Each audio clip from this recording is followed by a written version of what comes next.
Samoans, Alpha and Sika, all the way through to more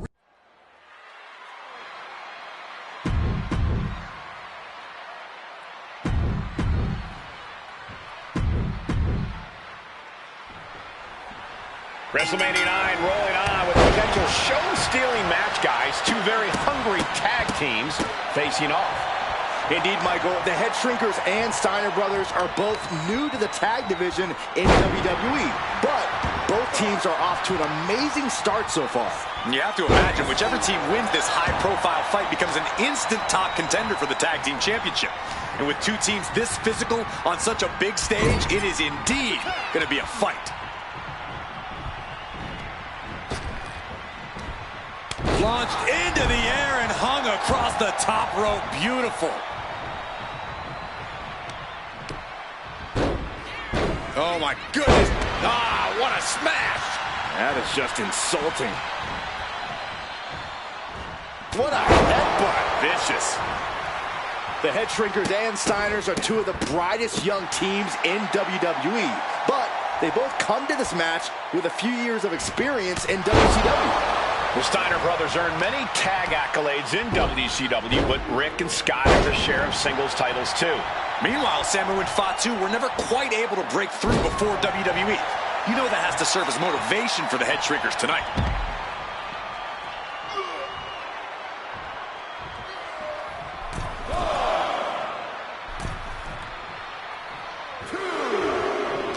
I've seen Samu and Fatu headbutt each other during matches. If they do that to their own flesh and blood, who knows what they'll do to the Steiners? It's just a byproduct of the brutal take-no-prisoners offense of the Head Shrinkers, Byron. These guys will bite, scratch, and claw their way to a win. Rulebook be damned. And with Rick and Scott coming from an amateur collegiate background, they might be a bit more hesitant to bend the rules. Hopefully the Steiners can adapt, and fast. The Head Shrinkers accompanied at ringside by Alpha, but he's not the only tag team legend serving in a managerial role tonight. That's right, Michael. Just like Alpha, Mr. Fuji earned many WWE tag titles as a wrestler. But now, he's hoping to lead Yokozuna to the WWE Championship. And looking at all the top young talent in this ring, I see many other main event stars of the future that could follow the lineage of Yoko.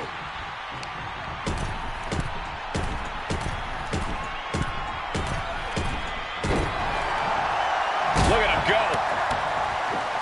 Pummeling their opponent in the corner. Then a knee right to the throat. I see how it is. Going to take any shortcut to bypass a clean competition. Hey, there's nothing wrong with a shortcut, Saxton.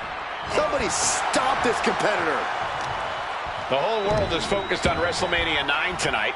The last thing you want to do is come out on the wrong side of a match like this. That's right. A big win at WrestleMania means a big boost in the tag division and a substantial winner's purse. I don't think the Head Shrinkers concern themselves much with the financial matters, Saxton, but they are dead set on proving they're the toughest dudes around.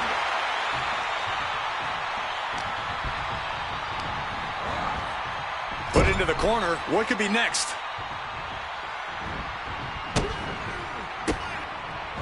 Turns that in his favor. Oh, that can flatten you.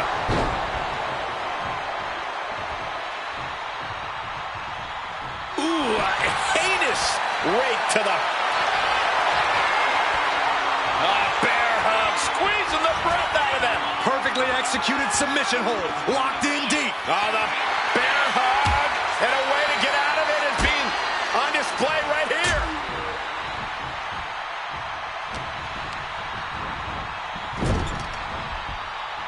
There's the tag. Tag made. A steady stream of moves taking out Steiner. The Head Shrinkers smartly keeping themselves out of the grasp of Rick and Scott Steiner. There is a method to the madness of the Head Shrinkers. Headbutt to the gut! And makes the tag to their partner. Ooh! WrestleMania 9 shaping up to be a big night in the tag division, guys. Indeed it is, Michael. Two great young teams competing now. And later tonight, none other than Hulk Hogan will...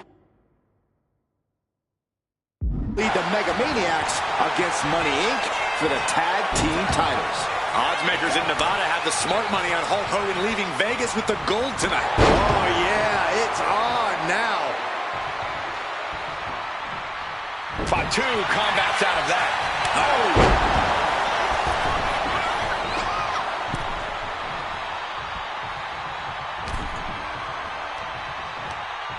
Oh, man, just punishing.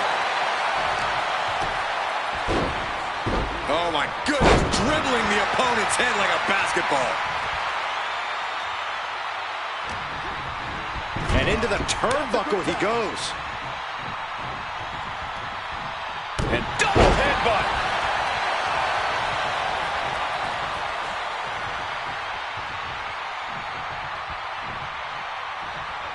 Man. Oh, what a tackle.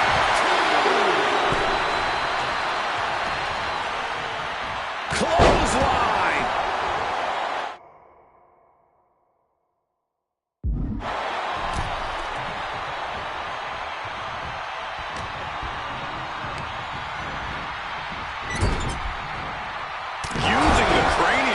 He managed to get one over on the experienced Steiner there. Yeah, that's Samu putting his in-ring acumen to good use.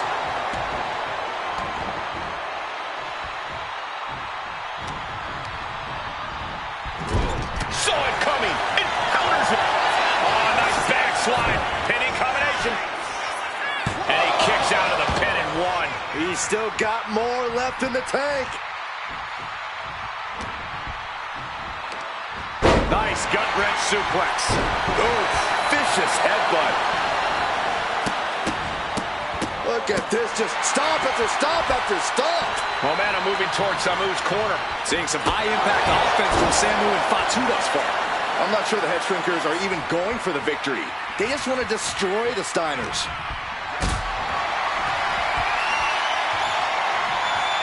Not looking good in this position. Oh, God, face first. Oh, right across the solar plexus. Taking the wind out with a stomp to the solar plexus.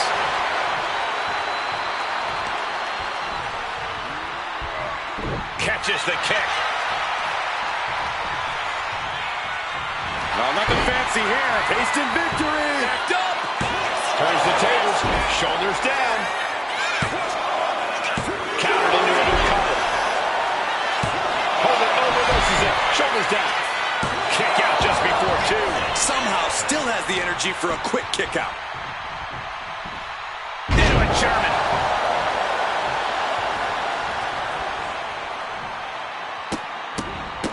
Look at this, just What a barrage of stomps. waistlock applied, but their opponent. Big right hand.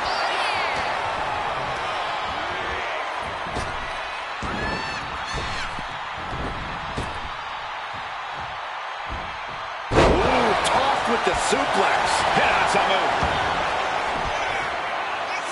He breaks the ref's count before two. There is no quit in this man tonight.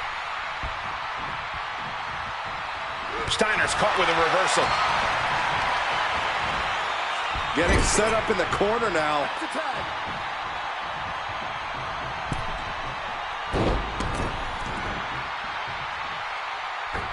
Connects on the double team maneuver.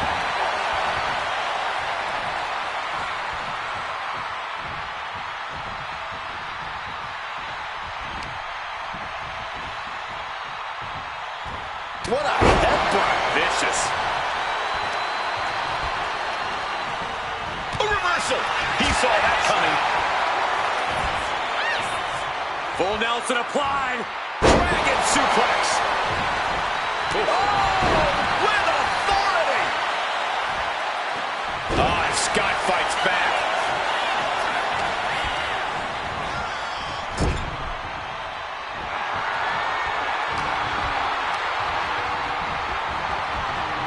Oh, man, he is more than fired up right now.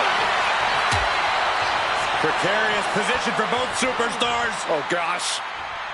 A back suplex right out of the apron. Oh, my gosh.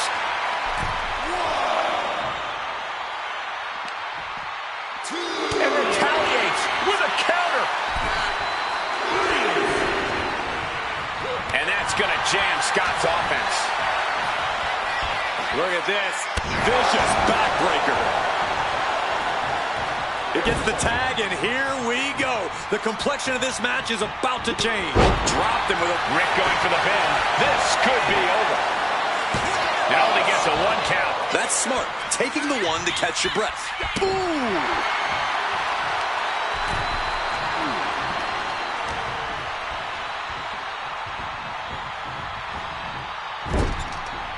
Oh, he had that scouted.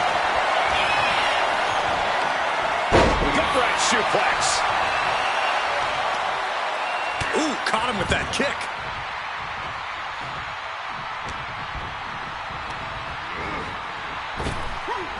Hellacious power slam.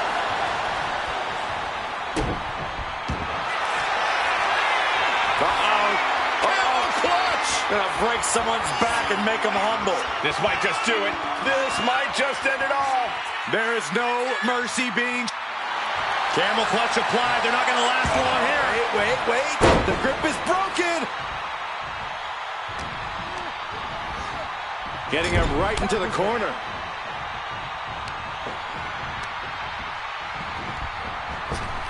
Here it comes. Big time impact. The Head Shrinkers and the Steiners are engaged in an epic battle.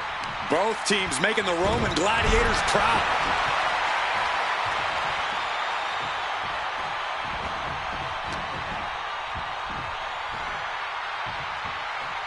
Wait for it. Alabama slam.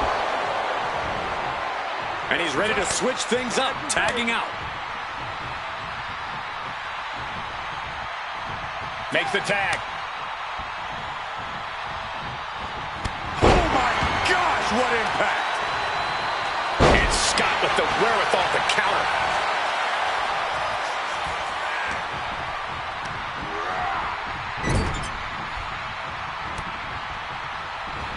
Oh, what a response. Oh, there's a headbutt.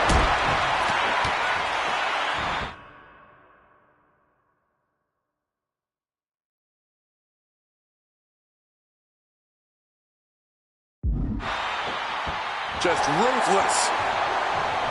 And we are really seeing the amazing skill sets of all 4 men in this tag team showcase. Well, we already knew about the brawling of the Head Shrinkers and the grappling of the Steiners, but men as big as these 4 behemoths should not be able to fly around the ring like they have thus far. It is made for an extremely tough act to follow, guys. Nice job dodging contact there.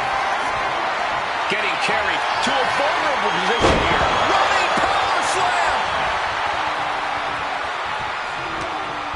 Eats a punch to the face.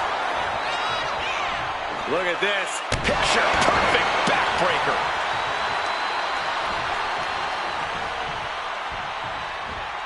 Stepped aside, avoiding damage. Before this match began, you heard the Steiner speak. Tag made. Classic Steiner Brothers tag team.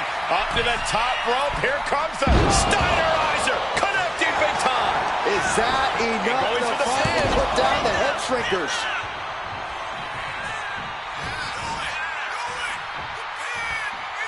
Both teams giving everything they can here at WrestleMania. Samu, Fatu, Rick, and Scott, all 4 men proving to be true gladiators in this battle.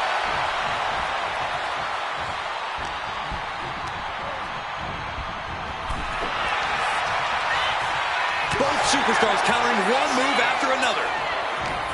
As we find ourselves surrounded by all this pageantry, do you think either of these teams is feeling the pressure of their first WrestleMania? I can tell you that Samu and Fatu truly did not care. Alpha has turned these men into brutal fighters who simply want to destroy their opponents no matter where the fight takes place.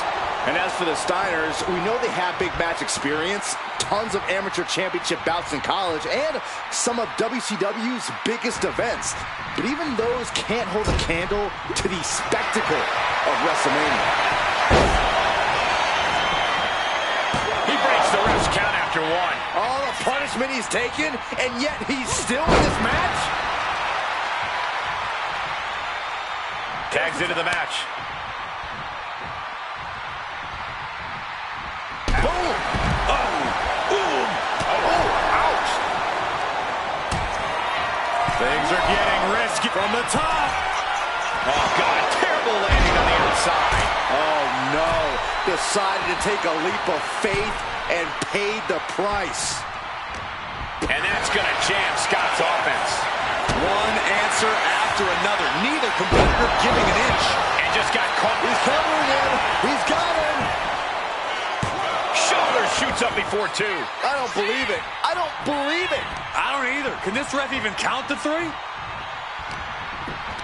Right after the ankle. Oh, nasty back elbow.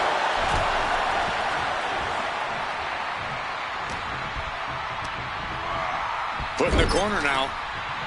Counters to gain the advantage. Down with force.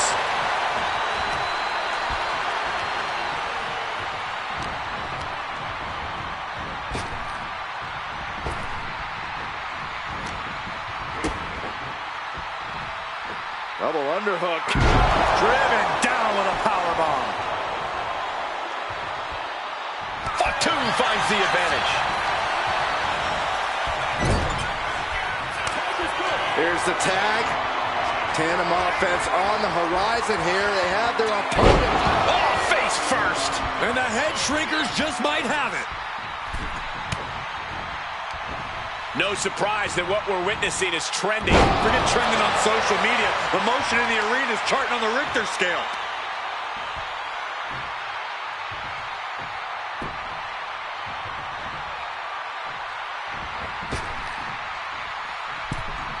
Targets the gut to end the offense.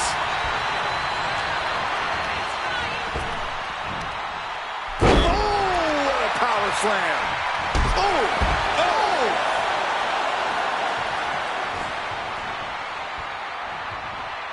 Good golly, Miss Molly. Cuts the attack off. Hoisting up their opponent for a suplex. Oh my goodness, what a pile driver. Big move from the Steiners. Might just end things. And a win for the Steiner brothers. Here are your winners, Rick and Scott, the Steiner Brothers. What a physical match. What a war we've just seen, ladies and gentlemen. What a hard-fought victory for these two brothers from Michigan.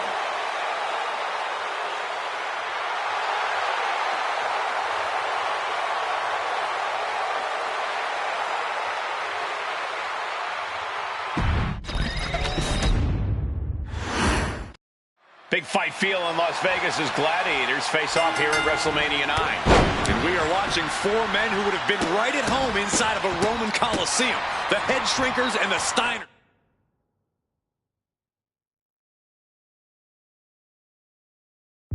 Are ready for a true battle.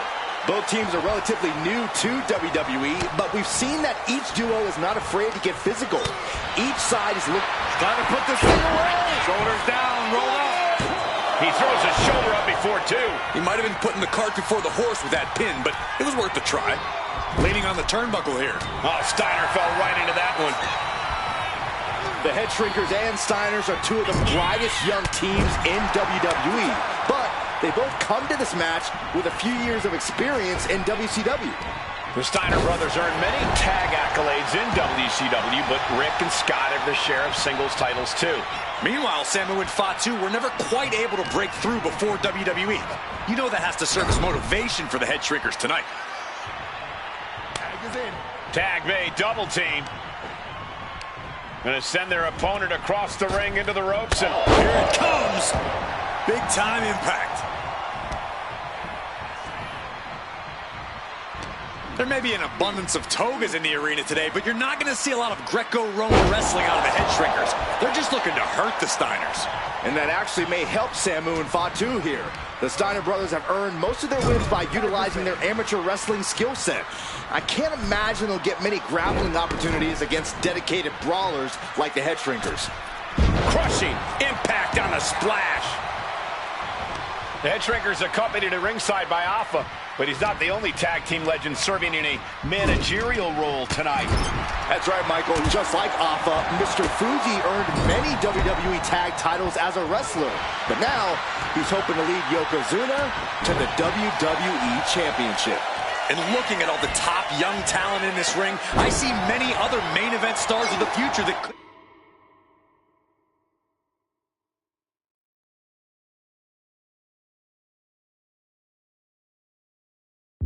follow the lineage of Yoko. Ooh. Targeting the throat there. Ooh. Great awareness to pull out the arm drag there.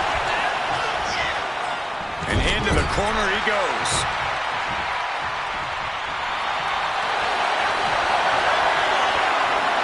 Bear hug, squeezing the breath out of them. Solid. The bear hug, and a way to get out of it is being on display right here.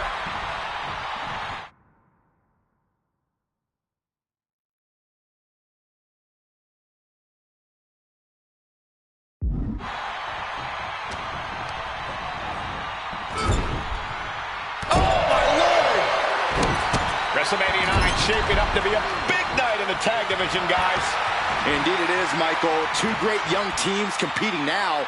And later tonight, none other than Hulk Hogan will lead the Mega Maniacs against Money Inc. for the tag team titles. Oddsmakers in Nevada had the smart money on Hulk Hogan leaving Vegas with the gold tonight. Kick to the body.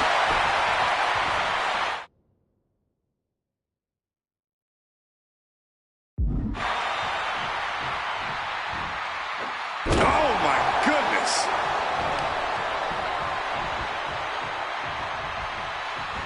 Ducks under. Let's go behind. Into a German suplex.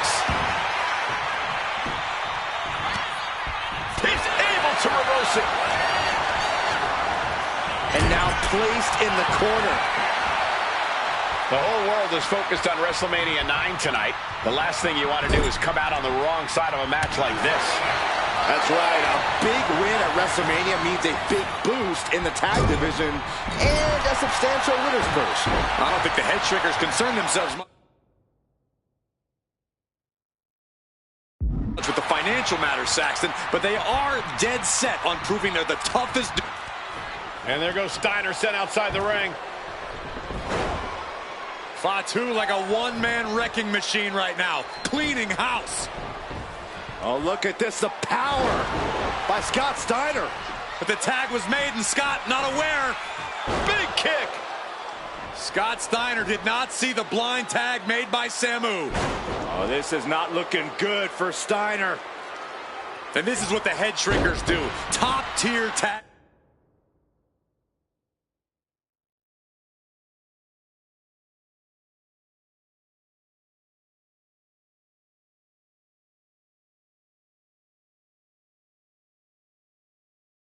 Team wrestling. Steiner didn't see the tag, decided to hot dog around, and got a foot in the face for it. Before this match began, you heard the Steiner speak backstage. Scott saying, quote, "Me and my brother are going to go out with a game plan and do what we do best, and that's wrestle." That's all well and good for the Steiner brothers, but Alpha has gone on record saying that his men are looking to tear Rick and Scott's heads off. Oh, that's a kick that would leave you gasping for air. Scott timed that one. Wow. Ooh, brutal forearm. And he gets directed into the corner. Ooh, and Samu fights back. Big splash in the corner. Got drilled with a devastating knee strike.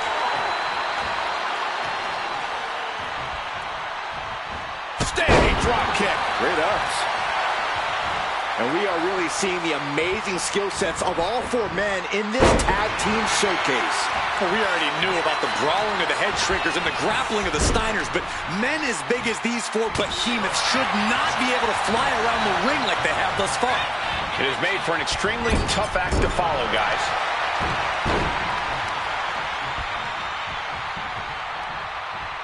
Drop kick hits the mark.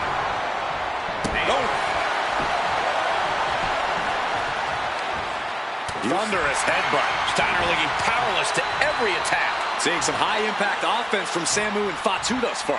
I'm not sure the head shrinkers are even going for the victory. They just want to destroy the Steiners. Stomping down! As we find ourselves surrounded by all this pageantry, do you think either of these teams is feeling the pressure of their first WrestleMania? I can tell you that Samu and Fatu truly did not care. Alpha has turned these men into brutal fighters who simply want to destroy their opponents no matter where the fight takes place. And as for the Steiners, we know they have big match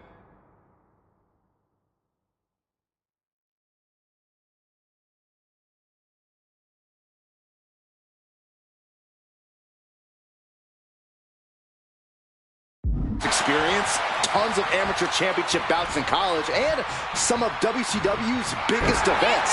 But even... Nice takedown. Stack them up. Gets reversed. Is it enough?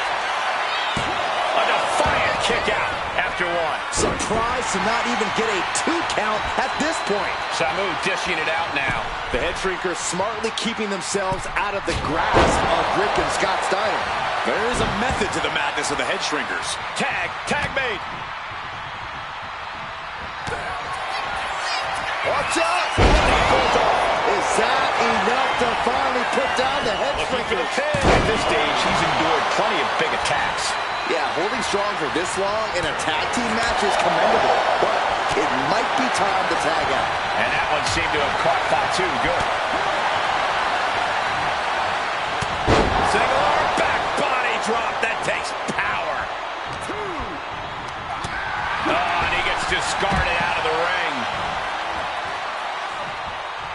Down, head over heels. Oof, that can knock you out. Oh, I think the ring just moved. What a counter. Oh, my God.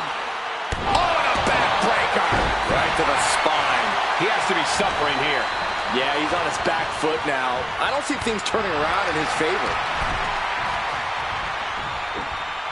Backbreaker. Look at this, just stop after stop after stop. And going for body blows is a good way to drain your opponent. Elbow drop. Rick is...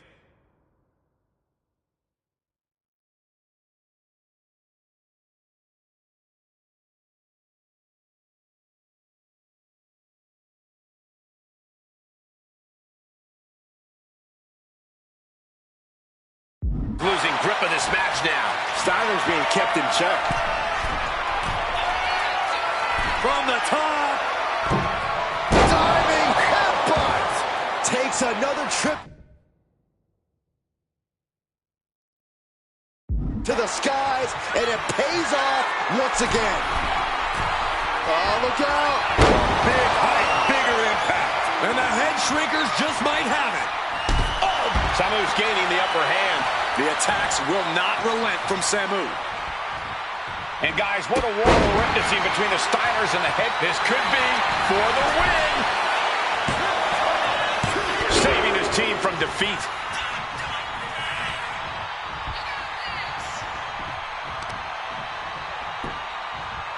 Boom! Double leg takedown. Gonna stack them up here. Shoulders pinned. Reverses the pin. Shoulders down. And the head shrinkers get the win. Here are your winners, Samu and Fatu, the Head Shrinkers. And what a huge win for the head shrinkers tonight. Samu and Fatu making their family proud and proving themselves as top contenders in the tag division.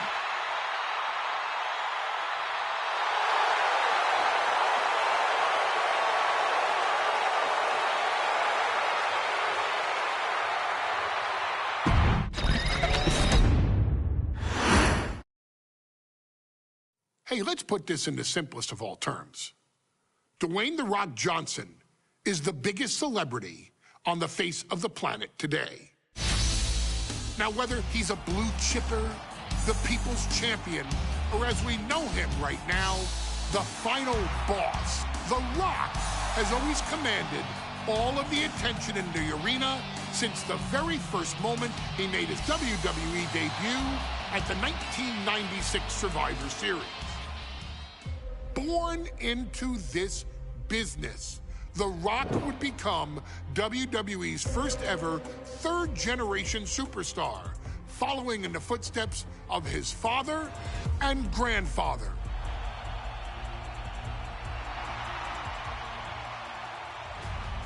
Who had competed in WWE rings before him.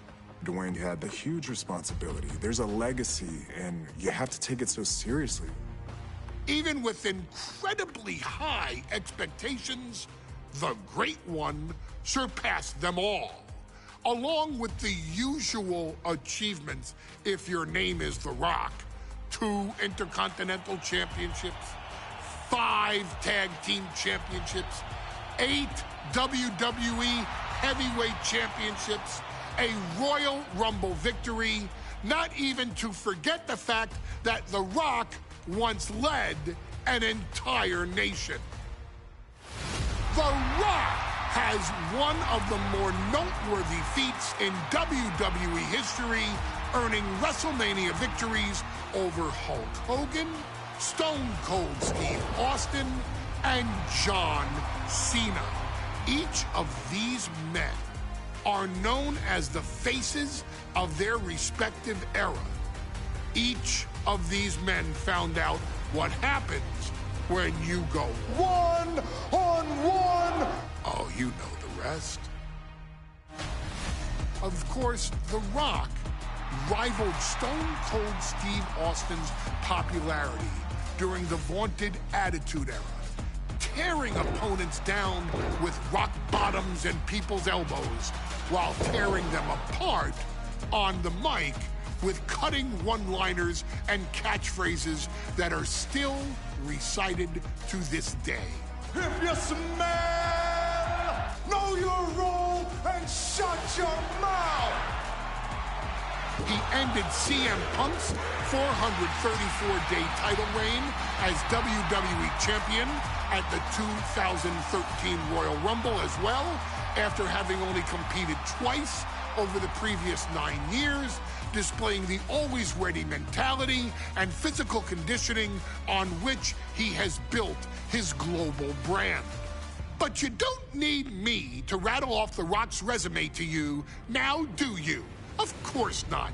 The man is an occasion unto himself. He has headlined the biggest events against WWE's most iconic superstars and has always found a way to, how does he put it?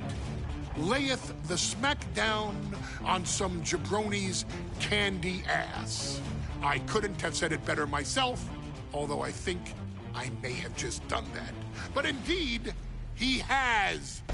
On a Thursday night in February of 1997, The Rock, still known as Rocky Maivia, would find himself challenging for the WWE Intercontinental Championship. Only a few months into his tenure, he would be matched up against a face that would ultimately become one of his most familiar and hated rivals, Triple H, Hunter Hearst Helmsley.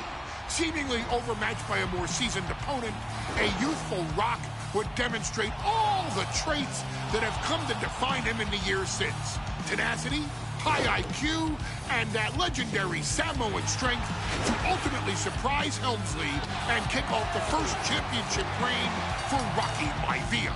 It would be the first step of a journey that has ultimately led The Rock into the pantheon of WWE's elite.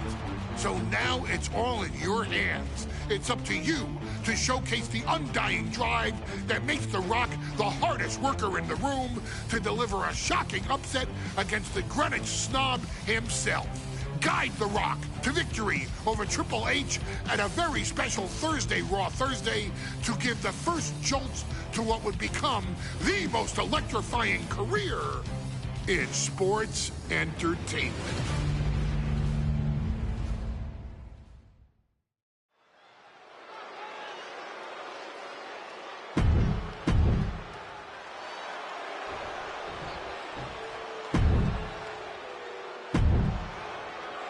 lots of competitors in the back dream.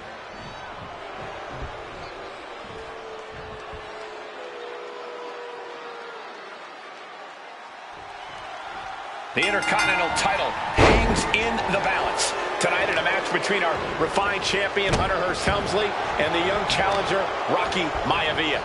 Rocky Maivia has a lot to prove here. The third-generation up-and-comer would love nothing more than to grab his first championship tonight and send a message to the WWE that Rocky Maivia has arrived. But Hunter Hearst Helmsley will do everything in his considerable power to stop that from happening. And as far as Helmsley is concerned, Maivia is barely even worth his time. And we know Rocky doesn't have the same experience as Helmsley, and that could be a developing story as this match progresses. And this is where an experienced wrestler like Helmsley can take a young wrestler and pick him apart, take advantage, capitalize, and win. A focused attack on the champion's leg, and that might have some lingering effects. Just cranking the head.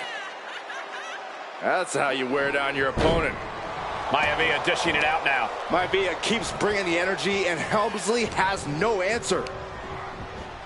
Goes into the corner. Oh, huge splat.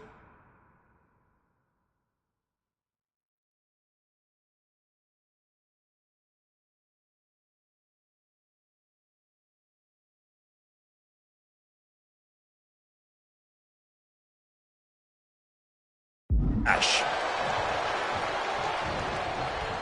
Down the round of the schoolboy, shoulders are down. Looking to seal the deal, guys. Gets his shoulder up before the 2 count. Could be in search of a second win now. Heading out, but needs to be aware of the referee's count. And he's going to the outside, which will start a count out. Russian leg sweep. Intercontinental Championship at stake right here in Lowell, Massachusetts. We're expecting an emotional night for all of us, considering that Shawn Michaels will forfeit the WWE Championship live tonight. Yeah, I saw a very dejected HBK earlier today. I couldn't even get him to crack a smile at all. Well, that's just because no one's ever happy to see you, Saxton. If Rocky Maivia is going to take down the more polished and experienced Hunter Hearst Helmsley, he's going to have to do it with unrelenting energy. Rocky has to keep coming at the champion with big attacks until Helmsley collapses under the arm. From the top! Look out below! The 1-2 punch of high risk, high reward. And Rocky just taunting his opponent now. He might just be stalling for time here. Helmsley trying to bring the audience along. Will he get on with it already? This is a fight. He is getting rid of the turnbuckle pad. Don't say that too loud, Saxton. You might get caught. Close fist cut it. Finds the roll up. Cover for the championship.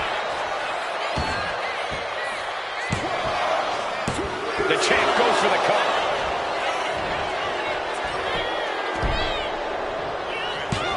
Out after 1. Not quite enough to put him away. Look at this vicious backbreaker. Oh!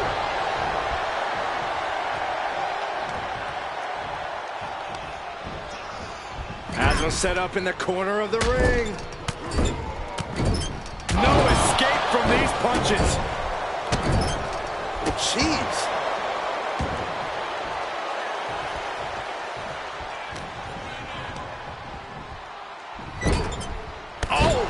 Between the corner and a splash. And watching from home is Rocky Johnson, the father of Rocky Maivia, former WWE Tag Team Champion. I must admit, I do... Uh-oh. Maivia gets stonewalled.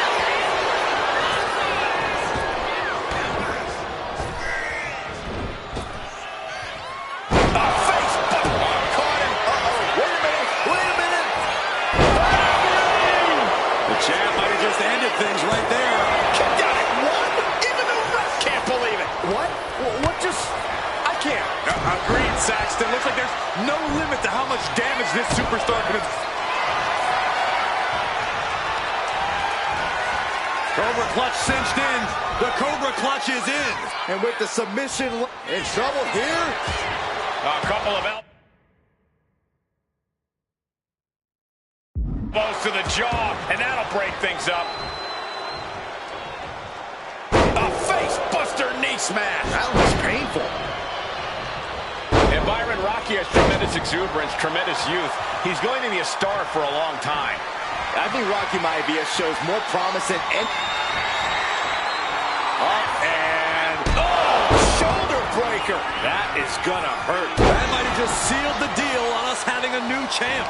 And that core area really getting lit up. Wow. Strong punch to the midsection.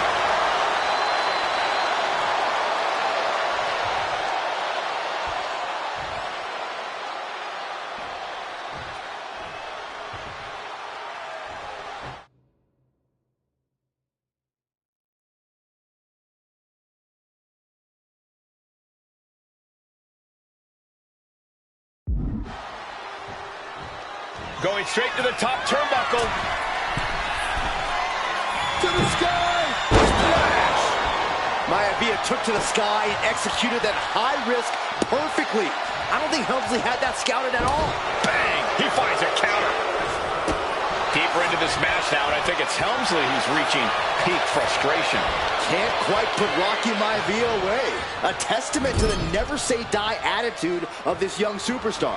And he gets it from his dad. He gets it from his grandfather. Maivia knows nothing less than to give it his all. Rocky beats him to the punch.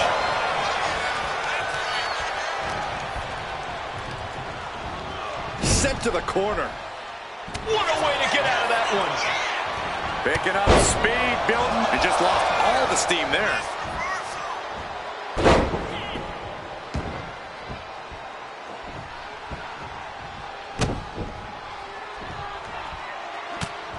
Just mounted with punches and not a pin attempt by the champion.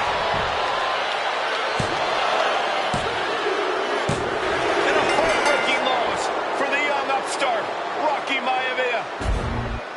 Here is your winner, and still the Intercontinental Champion. The Intercontinental Championship is on the line here between two superstars who don't have anything nice to say about one another.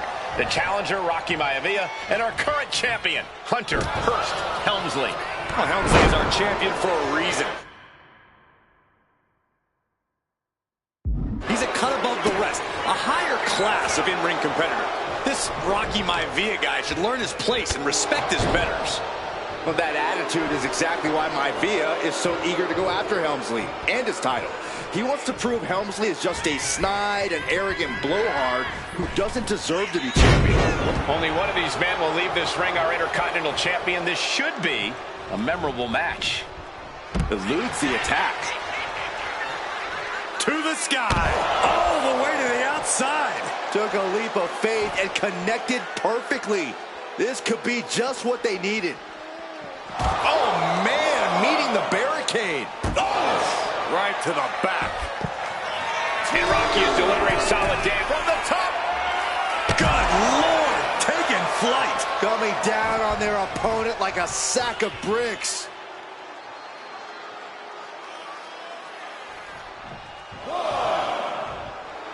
And Rocky just taunting his opponent now.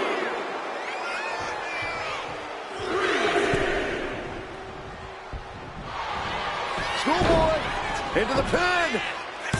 The challenger is going for it. And he doesn't let the pin last long at all. Not time to expect victory yet. And down with the suplex.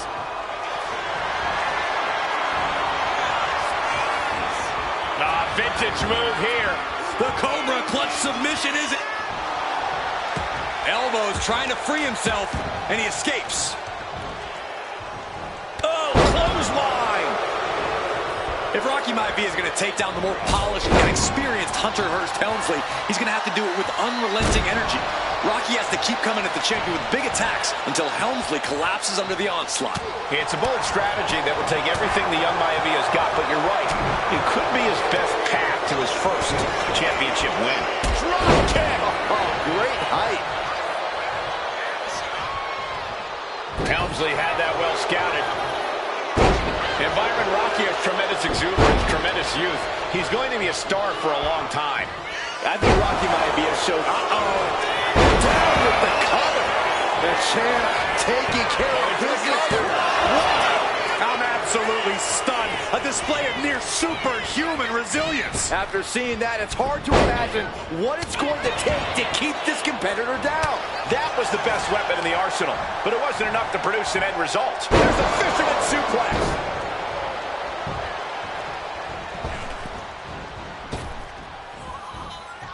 Making way toward the top rope. Perched up top. And does not get it. Oh!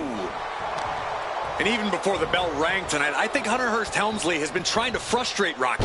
He's trying to say, hey, young fella, we're going to do things at my pace, not yours. Rocky, he's incoming! Down with force! Maivia took to the sky and executed that high risk perfectly. I don't think Helmsley had that scout. Up and down into the shoulder. Wow, that hurt. The challenger clearing a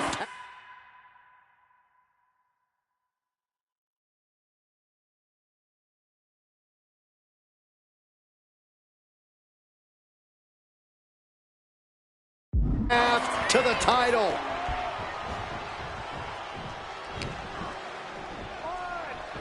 Hunter whipped into the corner, nobody home. Rocky hit hard.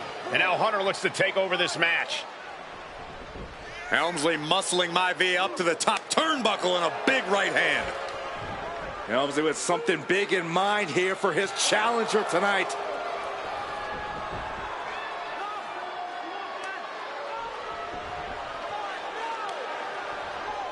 Well, this is just blatant disrespect from the arrogant champion.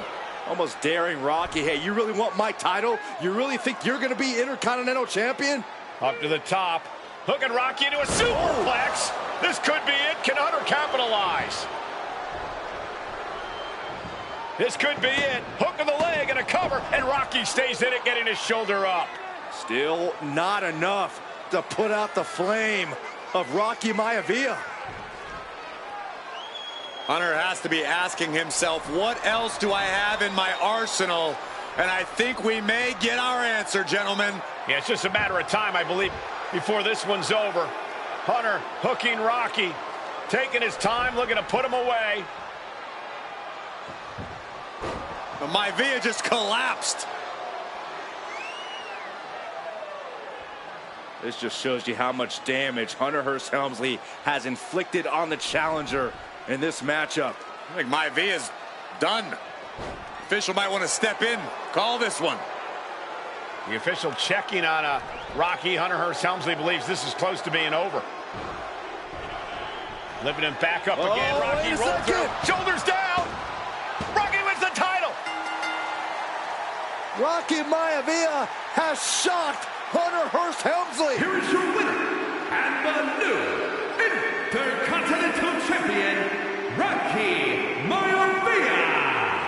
We have a new Intercontinental Champion.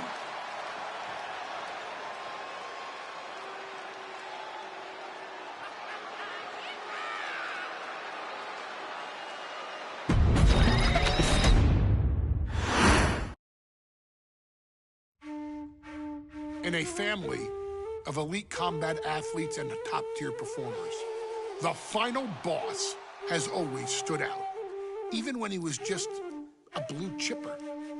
But there wouldn't be a final boss. There wouldn't even be a bloodline if it wasn't for The Rock's grandfather, the High Chief Peter Maivia. You can think of him as the first boss.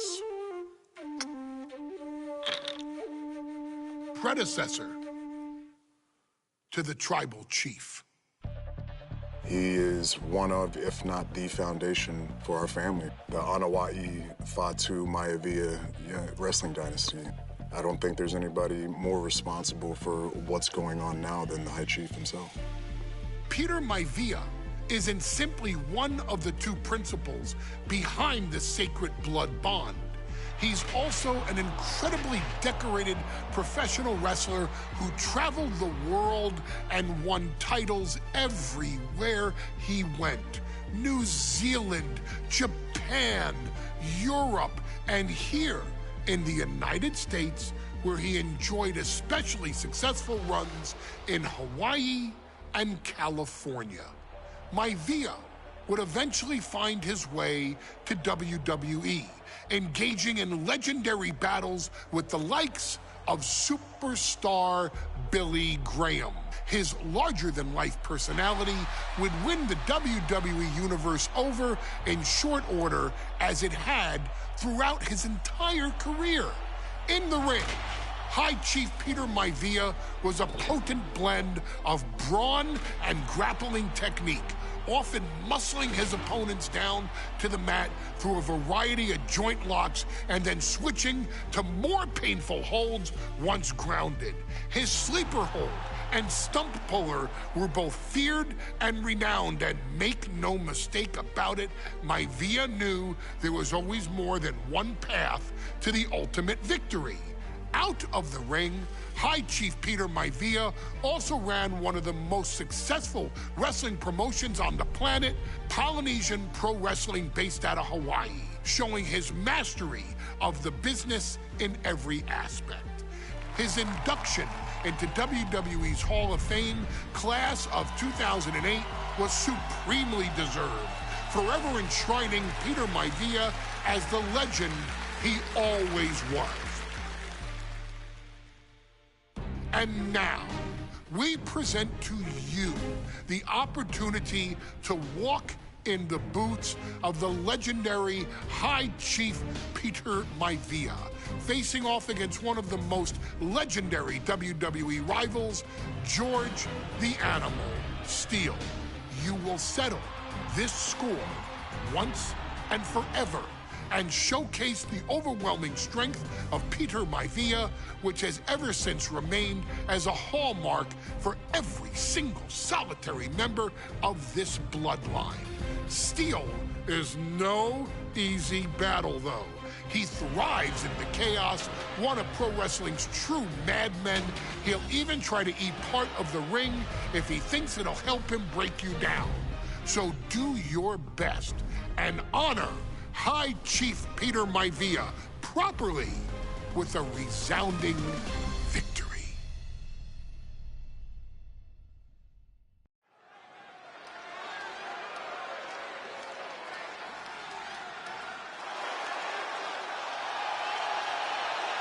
Uh-oh, somebody called the local zoo.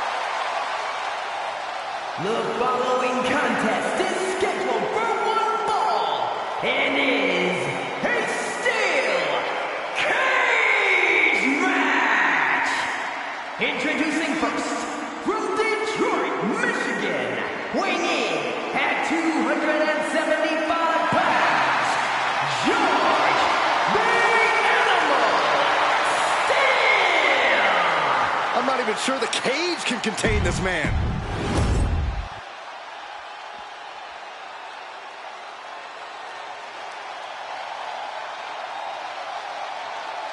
And strolling down the aisle, the opponent of George Steele, Peter Maivia. Always a chaotic matchup. His opponent from the Isle of Samoa, weighing in at 275 pounds, High Chief. High Chief Peter Maivia taking on George the Animal Steele in a steel cage match. Quite a heated history between these two guys. Yeah, Michael, and I think it's because Maivia is one of the few superstars brave enough to take on the Animal. Most of their contests have ended in countouts or disqualifications. Thanks to the cage, we'll get a decisive victory in this one. Well, that really depends on if a cage can even contain them. This maniac's out of control.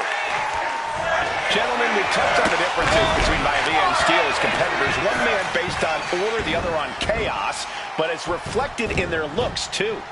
Indeed, Michael. Just look at the sculpted physique of the High Chief. And the tribal tattoos on his body are extremely intricate and definitely eye-catching. And Steele is, well, he's an ugly creature. Enough hair on his upper torso to classify as fur. Folds in his bald head. He's like a modern-day Neanderthal. MCL and ACL could have major damage, possibly the fibula. Excellent strategy there.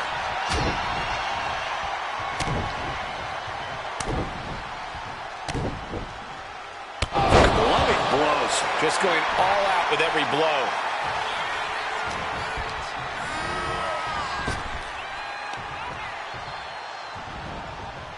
That unraveled on George.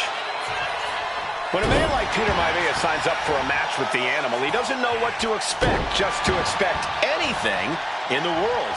Peter Maivia knows full well that he's in for some unusual treatment tonight. In fact, Steele often has trouble finding opponents due to his erratic nature. But when it comes to competition, the High Chief wants to prove he's worthy of that name. Peter Maivia will take on any competitor, no matter the difficulty. Peter Maivia now with the upper hand. Yeah, and Maivia has really figured the Animal out here. Oh, man.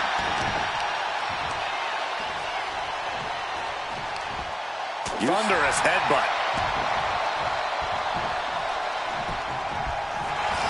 Take it over. Go for the win here. Oh, it turns it around and has the pin. Counter.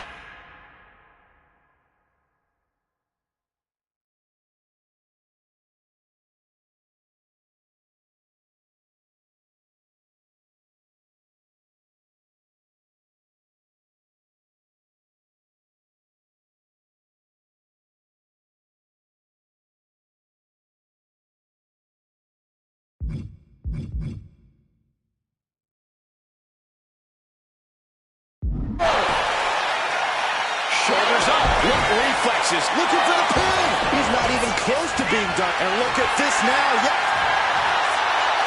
Wait, look at this. And a great counter to the submission. Ruthless chop block. George the Animal Steele might be a bit of an underdog here. In fact, he lost the match by countout to the High Chief.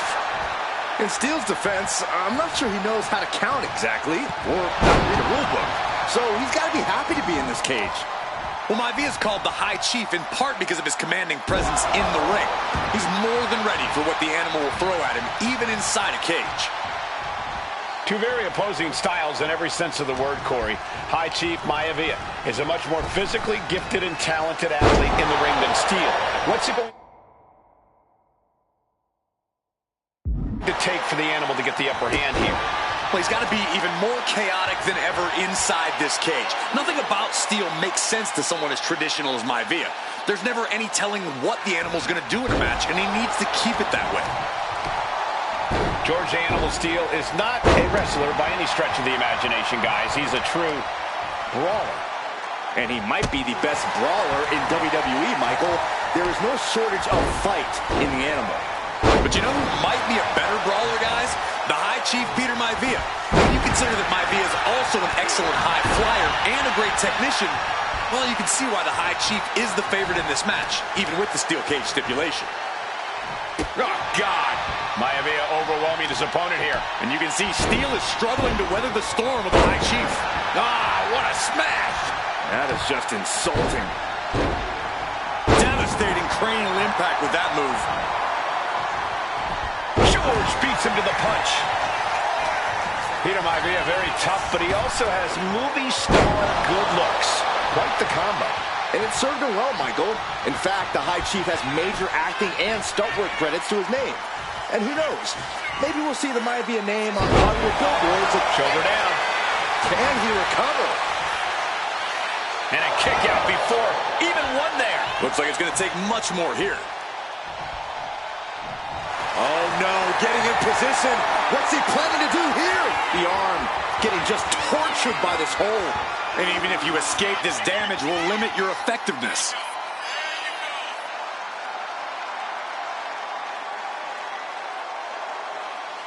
Able to punch his way out.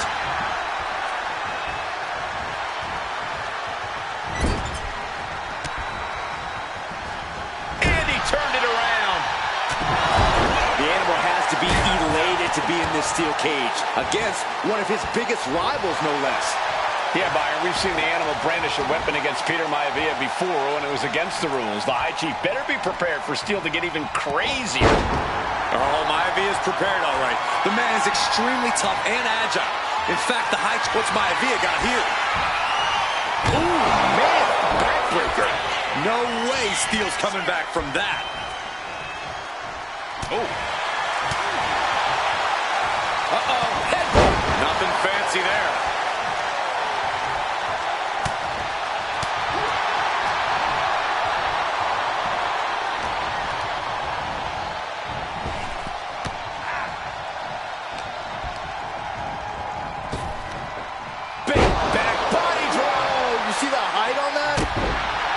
The High Chief Peter Maivia really making a name for himself at WWE, but he's had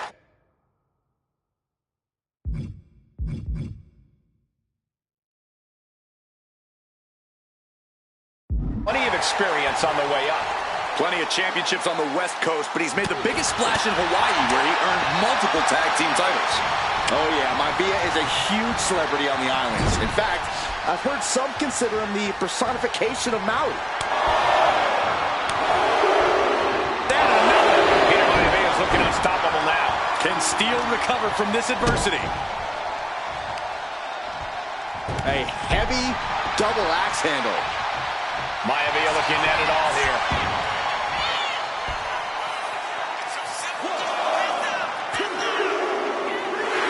And the High Chief defeats the Animal. Here is your winner, High Chief Peter Maivia. Anytime these two have faced off, it's been eye for an eye. But the steel cage has finally delivered a decisive victory for the High Chief, Peter Maivia. George Steele is one tough animal, but the way Maivia faced him in the cage tonight just reinforced what everyone already knew.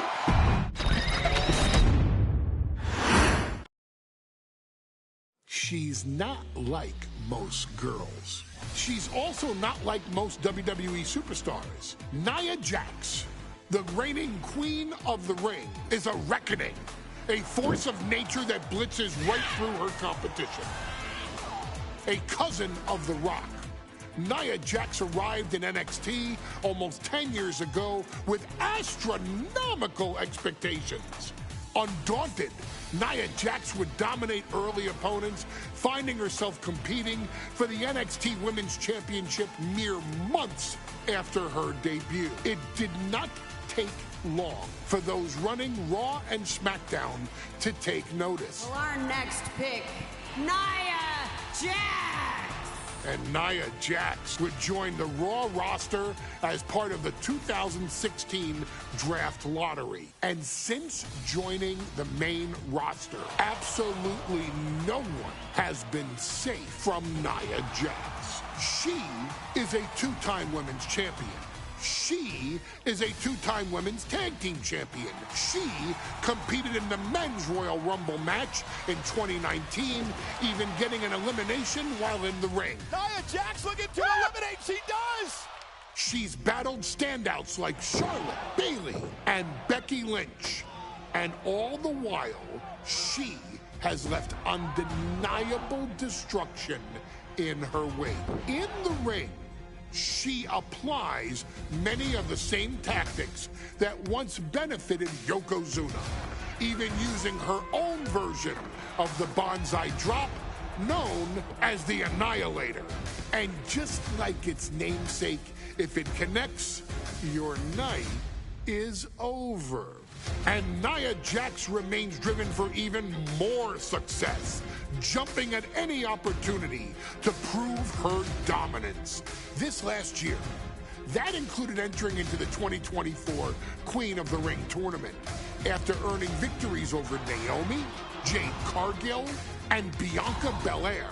Nia Jax would fight her way into the finals, taking on former NXT Women's Champion Lyra Valkyria. Valkyria built a lot of momentum, defeating Dakota Kai, Zoe Stark, and Io Sky to punch her ticket into the final at the Queen and King of the Ring. With an obvious game plan, Lyra would look to stick and move, avoiding the colossal attacks of her opponent. Unfortunately, as often happens when competing against Nia Jax, Lyra made one miscalculation, and that error in judgment provided Nia Jax with the opening she needed to annihilate her competition. This is your opportunity to crown the first queen in Bloodline history. Make Lyra suffer. Make her regret ever entering your ring. Showcase the otherworldly power that forces an entire roster to cower in your presence. Because when you're an irresistible force like Nia Jax, resistance is futile.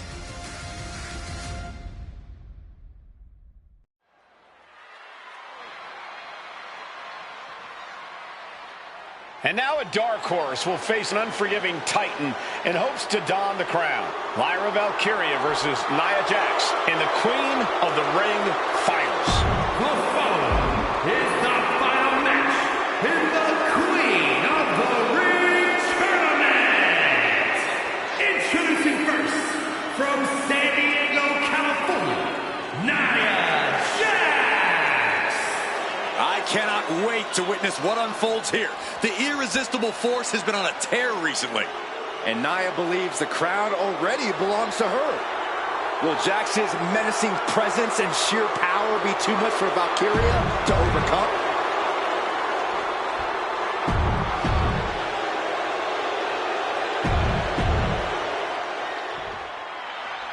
And there will be a court. And Nia now misses wildly. Lyra goes up over the top. Nia's got a caught, though. Lyra trying to rely on her technique to bring down the irresistible force, but having no luck at the moment. I'm not sure this is going to work either. Jax just entirely too strong, but whoa! That was interesting. Oh, nice athleticism by Valkyria. Even Jax might be a little impressed. I wouldn't go that far, Saxton. Here comes Nia, just imposing her will on Lyra Valkyria. Again, Lyra showing how resourceful she is, applying the sleeper to Nia Jax. Lyra tried to hold on. And now Nia Jax in control, and she's going to look to put Lyra away. Nobody home! Set outside the ring, and Valkyria's got a chance. Huge window of opportunity. Right now for Lyra Valkyria to strike. Lyra may actually pull this off. Lyra may become queen. Lyra has the advantage. She has Nia reeling. But Lyra can't win Queen of the Ring with Jax on the outside. This match has to end in the ring. Jeez. Like a brick wall running into you. Each woman here is on a tough road to become a Queen of the Ring finalist. Every matchup in this bracket has been a toss-up. Valkyria knocked off former women's champion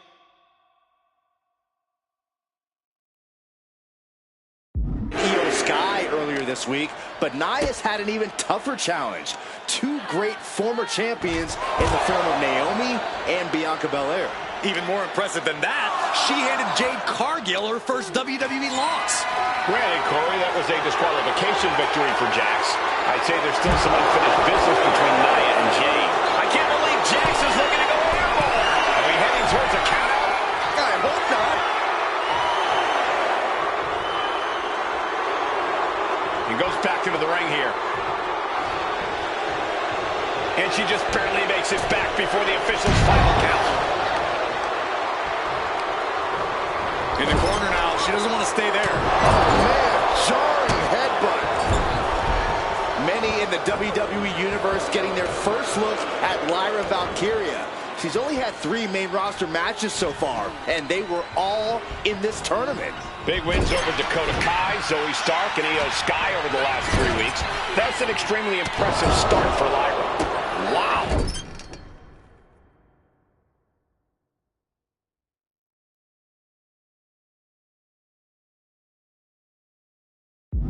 Undefeated for 3 weeks? When Nia Jax joined the main roster, she didn't lose a match for over 7 months. And Jax has stayed that dominant for years. Look at this, placed in the tree of woe. Stuck in the tree of woe and just having their face stomped. Look, the most intelligent competitor in a battle knows that there are many roads to victory, including the low road. Corey, what do you think is going to be the key in this match for Nia Jax?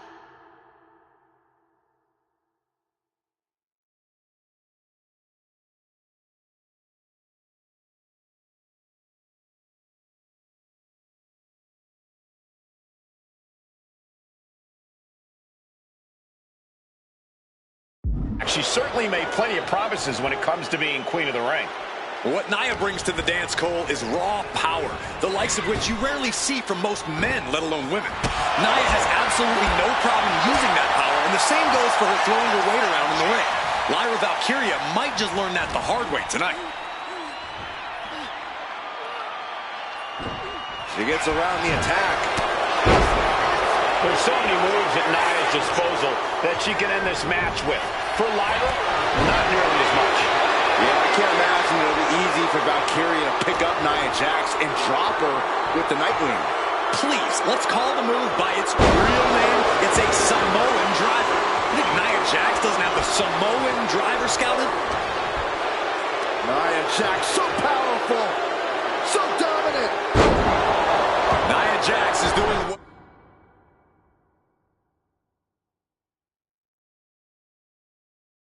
Whatever she wants, each Samoan drop driving all of the air out of Lyra Valkyria.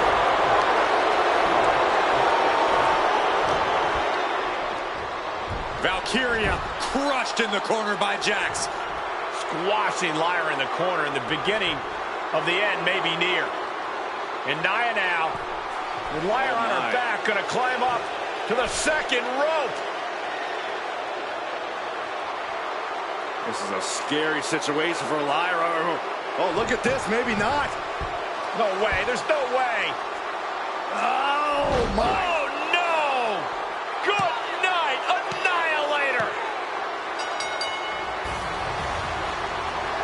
Here is your winner and the new Queen of the Ring, Nia Jax. What a victory to the brand new Queen of the Ring. Nia said she would do it, and she backed up her claims. And now the Chief Content Officer of WWE and Triple H going to come in to congratulate Nia Jax, officially crown her the Queen of the Ring. Absolute dominance by the new queen.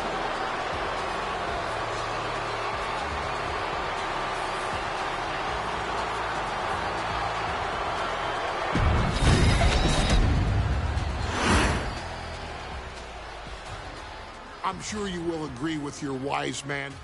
Many WWE superstars say they will do whatever it takes in order to achieve success. Quite often, it's a bunch of BS. But if you're lucky, you may run into someone who is willing to look out for the group. Someone willing to make sacrifices. And for this family, there was no one better than Rikishi. After the Head Shrinkers run in WWE came to an end, Rikishi, then known as Fatu, would go on a journey of self-discovery. This journey would lead to him taking on the name Rikishi, a subtle nod to his cousin Yokozuna, as well as an opportunity to start fresh with a global audience.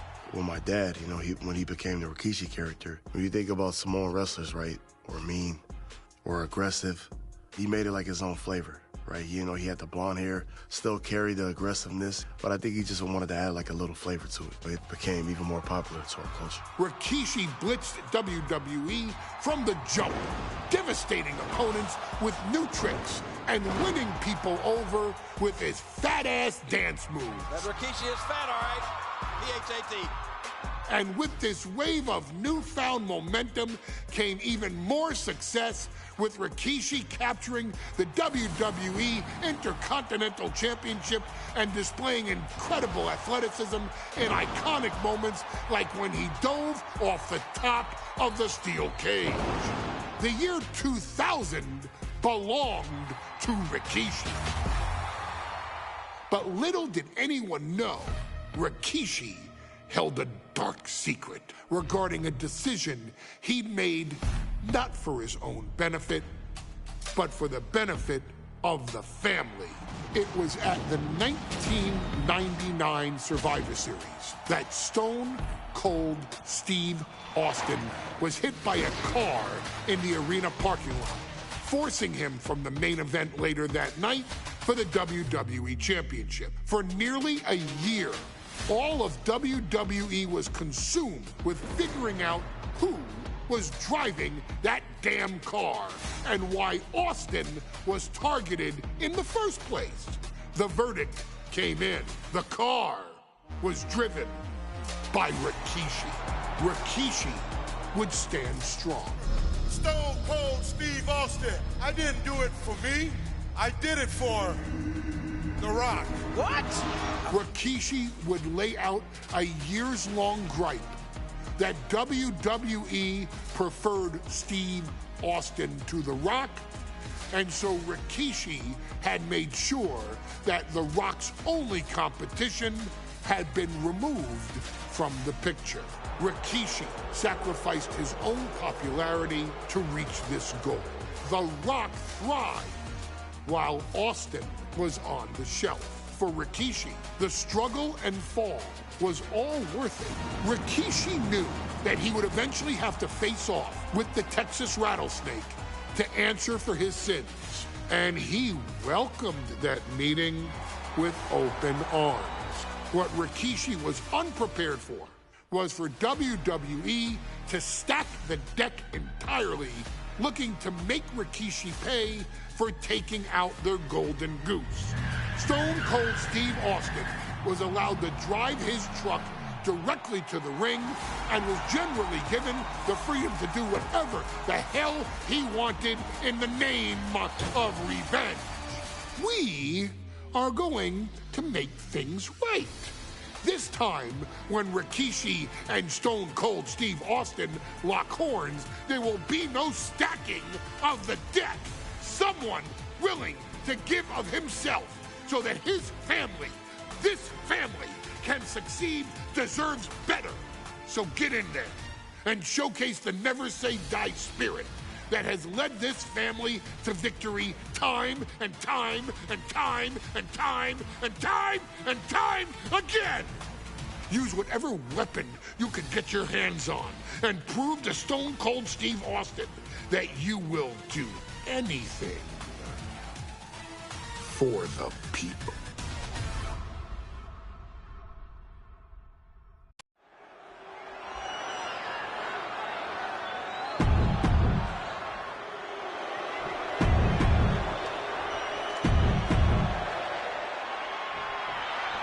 We now know the sick, demented side of Rikishi.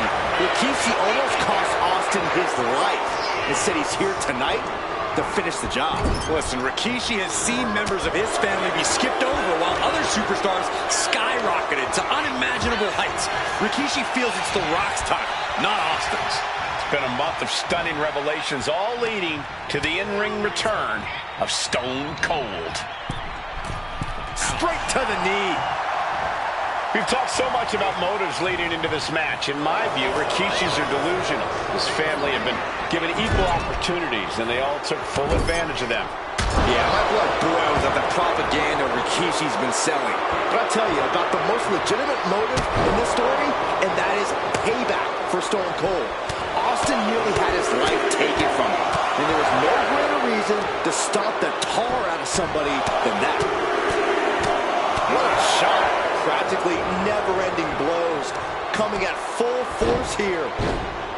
Dribbling the opponent's head like a basketball. Now Rikishi has the firm upper hand. Rikishi with an onslaught here against Austin. Dare I say, Stone Cold could be in trouble.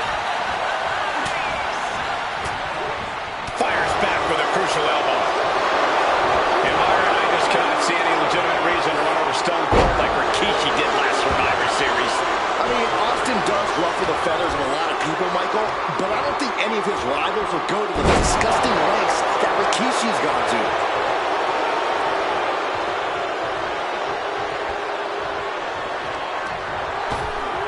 Ripped in the hard way. I'll just leave it at this. Nobody comes into a match hoping to get chucked around like that. Stone Cold in some serious trouble. No one holding Rikishi's family down now, taking out all those years of frustration on Austin here. Oh, man.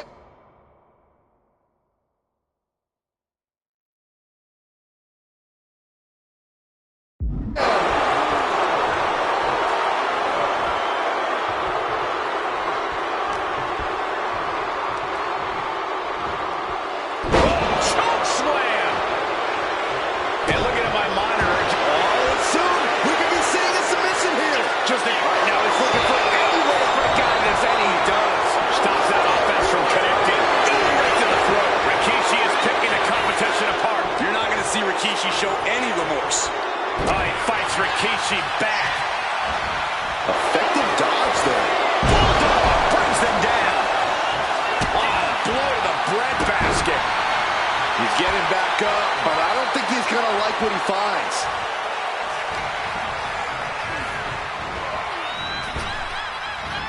A fling across the way.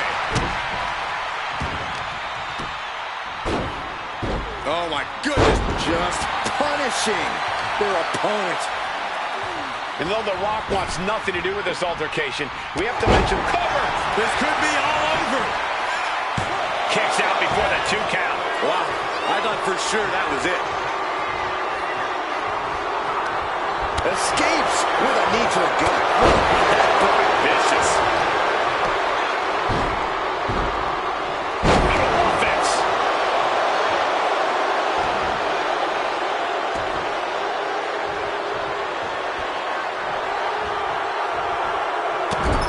Strikes with that. Rikishi looking to finish the job from 10 months ago. Scooped up. Here it comes. Rikishi driver. Will that keep the rattlesnake down?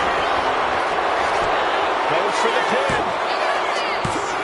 He manages to kick out. What strength. Austin somehow kicked out. I cannot believe the beating he's been able to endure. Will that be the last opportunity? Is there still enough left in these men? Power slam.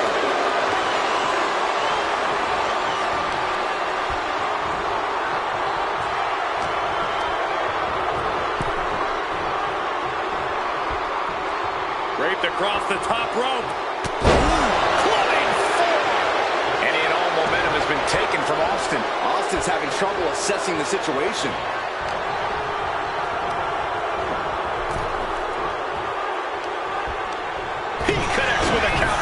Austin's finally able to slow all that incoming offense. Going from the defensive to the offensive, he is ready to go. Inside cradle. Oh, this is package! He got the shoulder up in time. It's hard to believe, but it looks like he still has some gas left in the tank.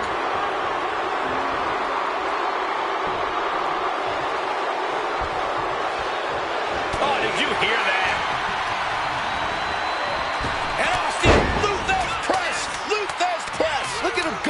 Austin with a Thez press. Now rapid fire rights from the rattlesnake.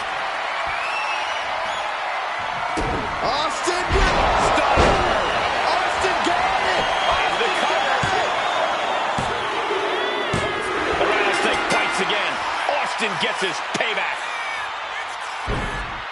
Ladies and gentlemen, the winner of this bout, Stone Cold Steve Austin. Stone Cold made Rikishi pay the price for every day he had to rehab his injuries so he could make it back to WWE. Now you know, Rikishi, don't mess with the rattlesnake.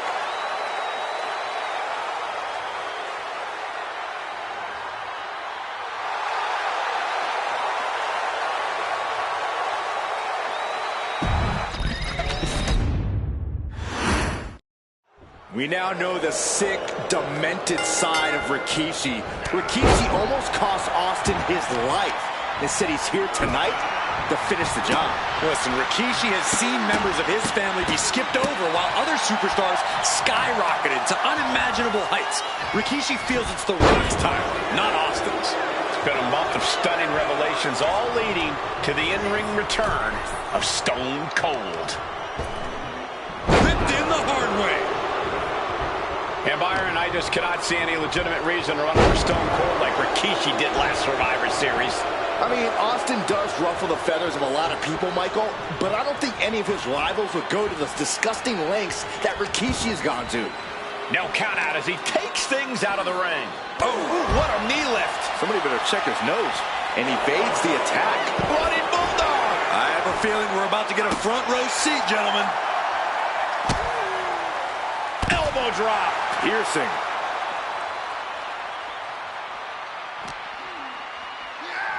Brought back into the ring from the floor now.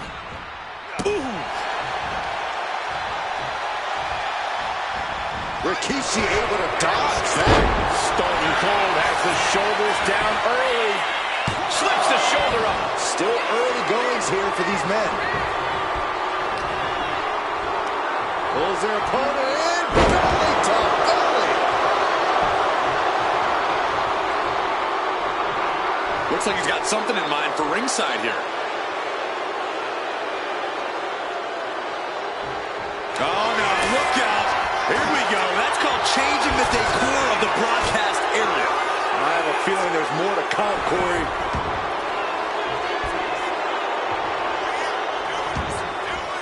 Taking this match to the outside. Oh, we have to get the hell out of the way. Oh, God. And though The Rock wants nothing to do with this altercation, we have to mention the sadness Rikishi has brought to him. Rock might be innocent in this whole ordeal, but I feel that somewhere inside his soul, The Rock is happy with what Rikishi's done. The Rock is proud to have Rikishi and his family. Well, Corey, what kind of lies are you trying to spread? We've heard Rock say Rikishi deserves what Austin is going to bring him. There's no family pride in that statement. I'm just saying that blood is thicker than water, and it's been an easier ride for Rock without Austin in the picture. On the outside. Whoa, look out. Soaring through the sky and crashing onto their opponent. Whoa, what a landing.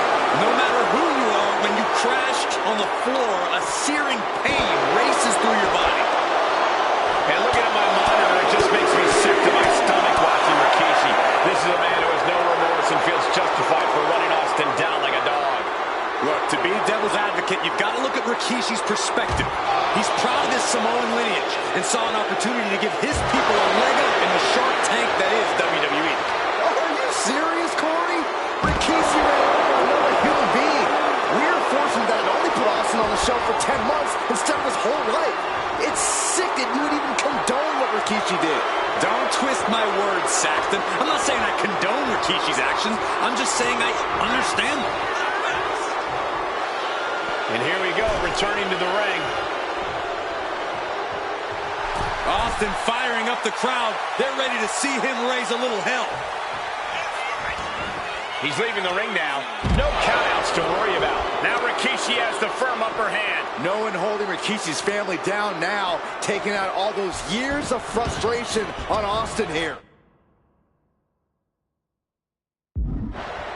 Oh, foot just stomping down. Oh, this, what a headbutt. Rikishi feeling the pride of his family with every ounce of damage he delivers to Stone Cold. Opportunity now for Austin to capture some momentum. Could be exactly the fire starter the Rattlesnake needed. Fights back against Stone Cold.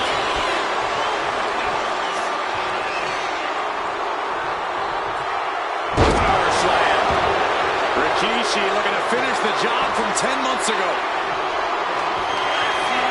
Rikishi hoisting up his opponent. Rikishi driver. It put Austin down. Unbelievable. 2. Shoulder up before 3. Austin somehow got the shoulder up. Intestinal fortitude on display from Stone Cold. This was the moment to capitalize on. That should have been the end. Oh, he fends that off. Boom! Read that one.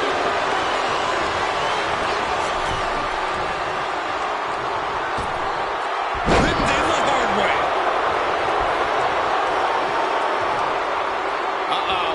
This isn't going to be pretty. Suplex! And Rikishi enjoying how he's worn down the rattlesnake throughout this match. And I bet The Rock is smiling about it, too. Oh, stop that nonsense, Corey. Hammered away with the right hand. Austin decompression. 10 months of frustration into the single most important. Austin. Stone Cold! Stone Cold! Stone Cold! Stone! The rattlesnake bites again.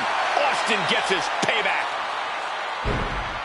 Ladies and gentlemen, the winner of this bout, Stone Cold Steve Austin! Stone Cold made Rikishi pay the price for every day he had to rehab his injuries so he could make it back to WWE. We now know the sick, demented side of Rikishi. Rikishi almost cost Austin his life. Instead, he's here tonight to finish the job. Listen, Rikishi has seen members of his family be skipped over while other superstars skyrocketed to unimaginable heights. Rikishi feels it's The Rock's time, not Austin's. It's been a month of stunning revelations, all leading to the in-ring return of Stone Cold. Elbow drop. We've talked so much about motives leading into this match. In my view, Rikishi's are delusional. His family have been given equal opportunities, and they all took full advantage of them. Yeah, my blood boils at the propaganda Rikishi's been selling. But I'll tell you about the most legitimate motive in this story, and that is payback for Stone Cold. Austin nearly had his life taken from him, and there is no greater reason to stomp the tar out of somebody than that.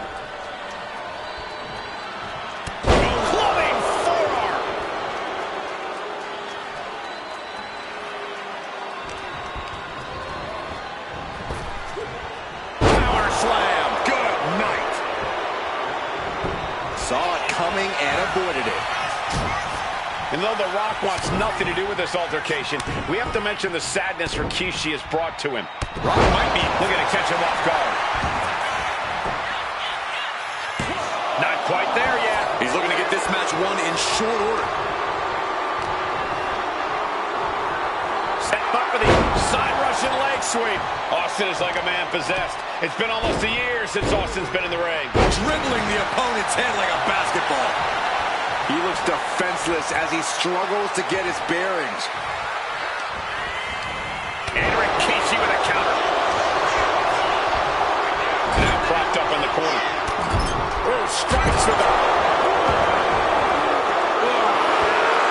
That's just disrespect right there. I kind of like it. Corey, Austin has been out of in-ring action for nearly a year. Is any possible ring rust factor into this match? Well, maybe if this actually was a match, but this isn't about arm drags. It's not about drop kicks. This is a fight, and there is never any rust on Stone Cold when it comes to fighting. Rikishi able to dodge that. And looking at my monitor, it just makes me sick to my stomach watching Rikishi. This is a man who has no remorse and feels justified for running Austin down like a dog. Look, to be devil's advocate, you've got to look at Rikishi's perspective. He's proud of his Samoan lineage and saw an opportunity to give his people a leg up in the shark tank that is WWE. Are you serious, Corey? Rikishi ran over another human being. We're fortunate that it only put Austin on the shelf for 10 months instead of his whole life. It's sick that you would even condone what Rikishi did. Don't twist my words, Saxton. I'm not saying I condone Rikishi's action. I'm just saying I understand it. And this is our cue to get out of Dodge fast. You don't have to tell me twice. Oh, strong impact. Yeah, Byron, I just cannot see any legitimate reason to run over Stone Cold like Rikishi did last Survivor Series. I mean, Austin does ruffle the feathers of a lot of people, Michael, but I don't think any of his rivals would go to this disgusting lengths that Rikishi's gone to. Impulse and reversal. Quick thinking that time. Oh, what a smash. That is just insulting. Oh, that'll out of the insides of your head. And the action is getting a little too close for comfort here. That is hard to watch. And that was just as devastating as a sledgehammer to Austin's truck. Such... Scooped up. Here it comes. Rikishi driver. Is that enough to take out Austin?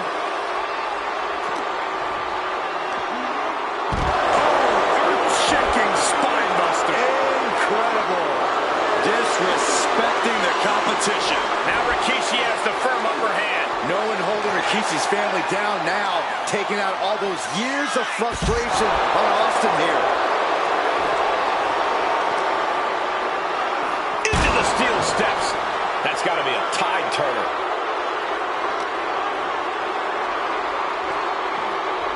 And he gets set back into the ring.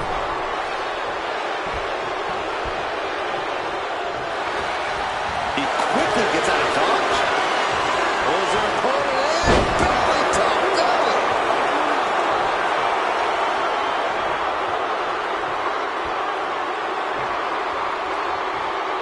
This one's heading to the outside. Oh, man. And Stone Cold can't find a way off the blocks. Rikishi with an onslaught here against Austin. Dare I say, Stone Cold could be in trouble.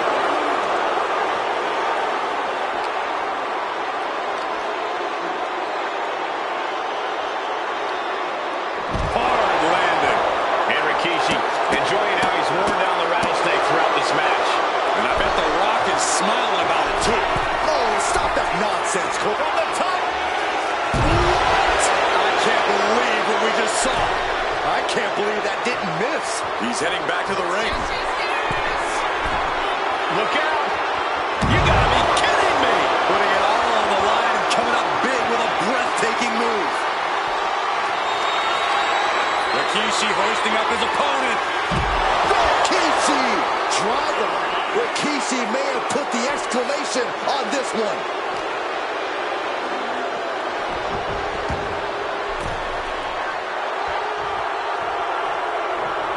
Rikishi finds his target. Shoulders down. Is this it? Kicks out. How? That's just disrespect right there. I kind of like it.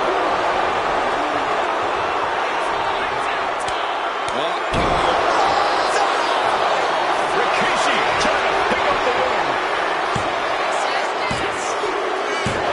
Rikishi somehow defangs the rattlesnake. Damn it.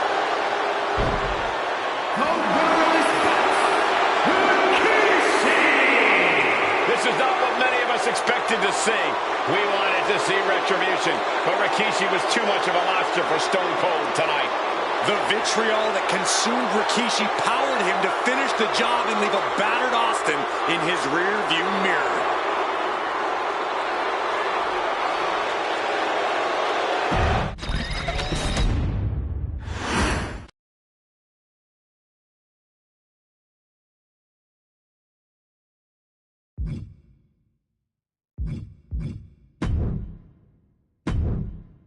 His arrival signaled impending doom.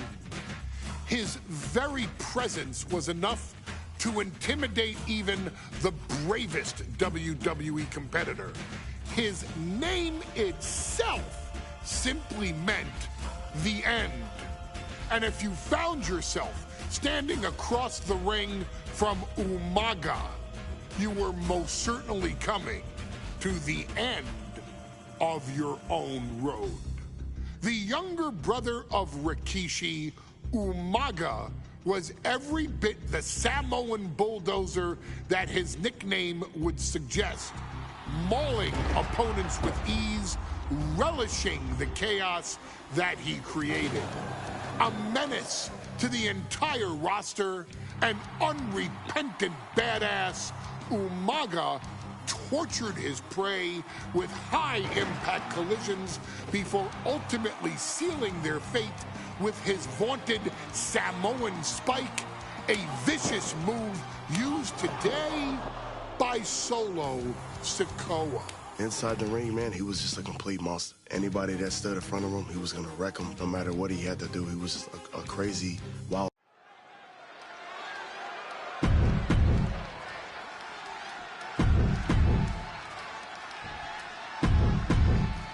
Undoubtedly the top title in this company.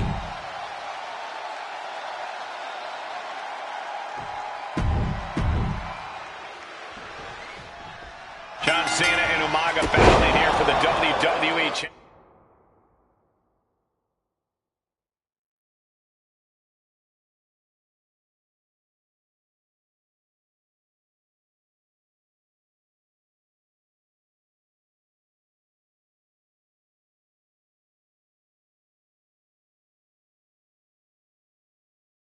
Championship. Will John Cena halt the Samoan Bulldozer's path to destruction? From the top rope, Samoan splash. And he re-enters into the ring. Ah, jeez. Such a unique situation for the champion John Cena tonight. This could be the first time in Cena's career that he comes in as an underdog champion. That's a credit to the challenger. Anybody would be an underdog against a man that's undefeated. Umaga simply looks unbeatable. But John will fight you as long as he's breathing. That's the Cena style. Readjusting the furniture. We know how this ends. Hurricane. As the fight continues ringside, we may need to relocate soon. I'm already ahead of you. Grabbing my notes. Uh-oh, guys. We should probably take a step back here. Oh, my gosh. Whoa, what a landing. The airtime, the fearlessness. What a ridiculous maneuver to the outside. No question John Cena has his work cut out for him taking on Umaga, who's been aptly named the Samoan Bulldozer for his relentless offense. Yeah, and while Umaga may not be as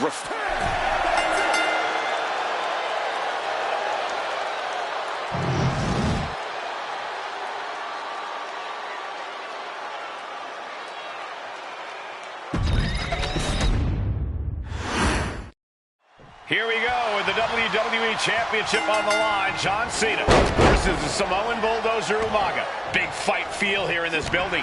The undefeated Umaga has set his sights on Cena, and there's nothing left standing in his way.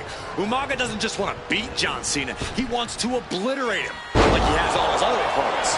But this is John Cena we're talking about. If anyone can stand up to Umaga's brutality and power, it's him. Cena's going to fight to defend his title with everything he's got. Here we go, clean up the announce table. We know what's coming next. This match is getting more chaotic by the second. Back suplex. Very nice. Umaga is truly a specimen to marvel at, Corey, and his handler, Armando Alejandro Estrada, knows he has a thoroughbred on his hands. There's a difference between thoroughbreds and Umaga, though, Cole. Thoroughbreds can be tamed. Umaga cannot. Estrada can only serve as a mouthpiece for Umaga. He can only help direct Umaga's blind brutality. I think even Estrada knows no one can control the Samoan Bulldozer. Near the end of the count. Better hurry. And a well-timed maneuver there. That was disgusting impact. The challenger's rocked and the champion should look to take advantage. And he tosses it back in there. Brutal club.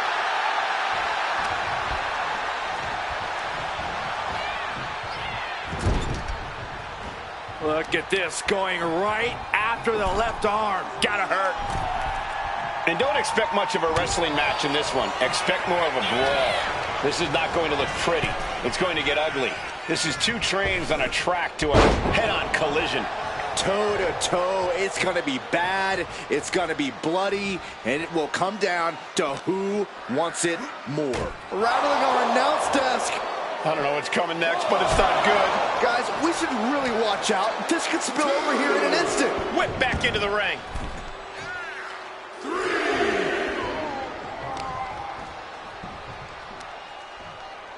Wow, man. And Umaga will look to continue to use his 100-pound weight advantage in an effort to become the WWE champion. Just using their foot as a weapon. Boot right to the throat. Cena tonight attempting to do something no one else has been able to do. Be it HBK, Triple H, Kane, the list goes on and on. No one has been able to beat Umaga.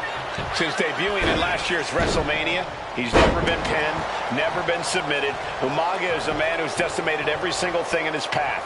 It's not hyperbole to call him a dangerous and deadly savage. Oh, man, right into the steel steps. And he...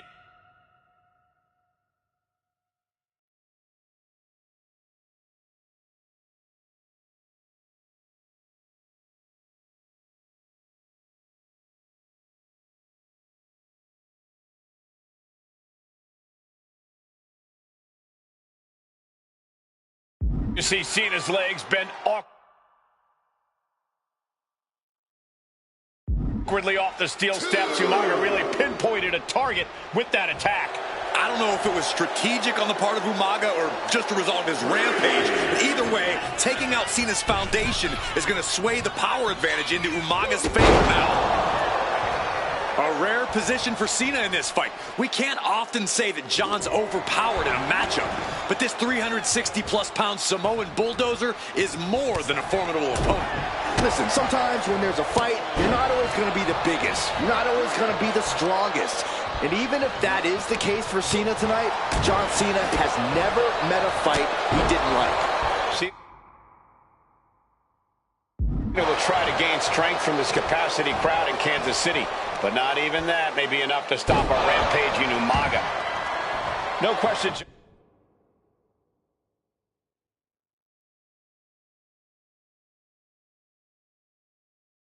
John Cena has his work cut out for him taking on Umaga, who's been aptly named the Samoan bulldozer for his relentless offense. Yeah, and while Umaga may not be as refined in the ring as other superstars, his ruthlessness more than makes up for the difference. If Umaga can connect with some truly merciless attacks, then Cena and his title reign could quickly be in trouble. Counter, he knew just what to do. And I could look at Umaga and he reminds me of Yokozuna, whose unmatched thickness and size is an orthodox offense. Look at Umaga's thighs, his calves. They give him a great power and a great base. It makes him almost impossible to knock off his feet. He's thick, he's strong. Time to go to school. Figure four leg lock applied. The leg is only getting... Look at this, fighting desperately out of the figure four, successfully. Oh, what a club. Super kick. And with the attacks Umaga has been delivering, you have to think about internal injuries mounting on Cena now. Ooh, brutal forearm. And Umaga, of course, coming from a very rich heritage. Some of the greatest athletes in any sport come from the Samoan heritage. Umaga's aggressive.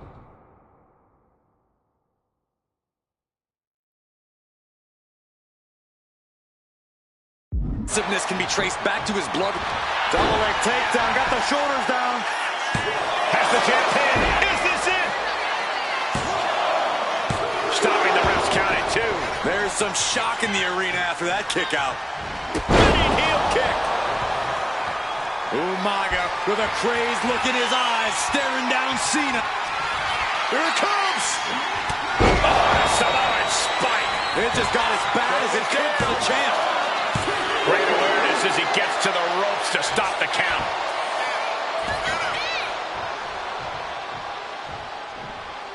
That's using your head. A completely relentless attack from Umaga. Umaga is simply overpowering John Cena right now.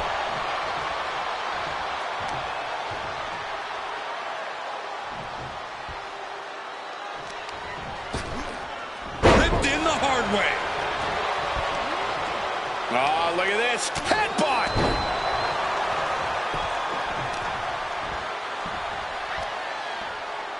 Ow! And would you look at that? He's been busted wide open. This is not good.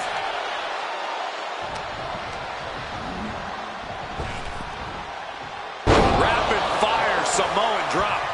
And Cena is taking on a lot of offense now. Cena has no response for Umaga's savage and brutal offense. For the title. And the glory.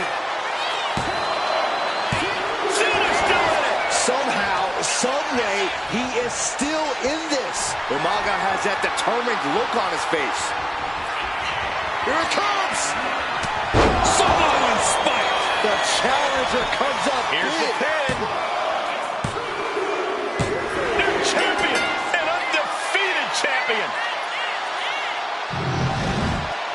Here is your winner, and the new WWE Champion, Umaga! This proves it. Truly no one can withstand Umaga. The Samoan bulldozer has wrecked his way straight to...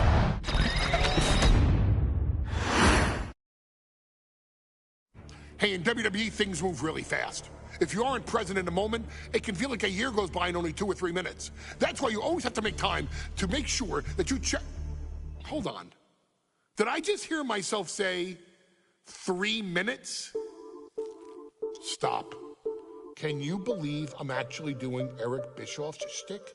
In the early 2000s, few words sent a shudder through the roster like the words 3 minutes, summoning the fearsome duo of Rosie and Jamal, collectively known as the 3-minute warning.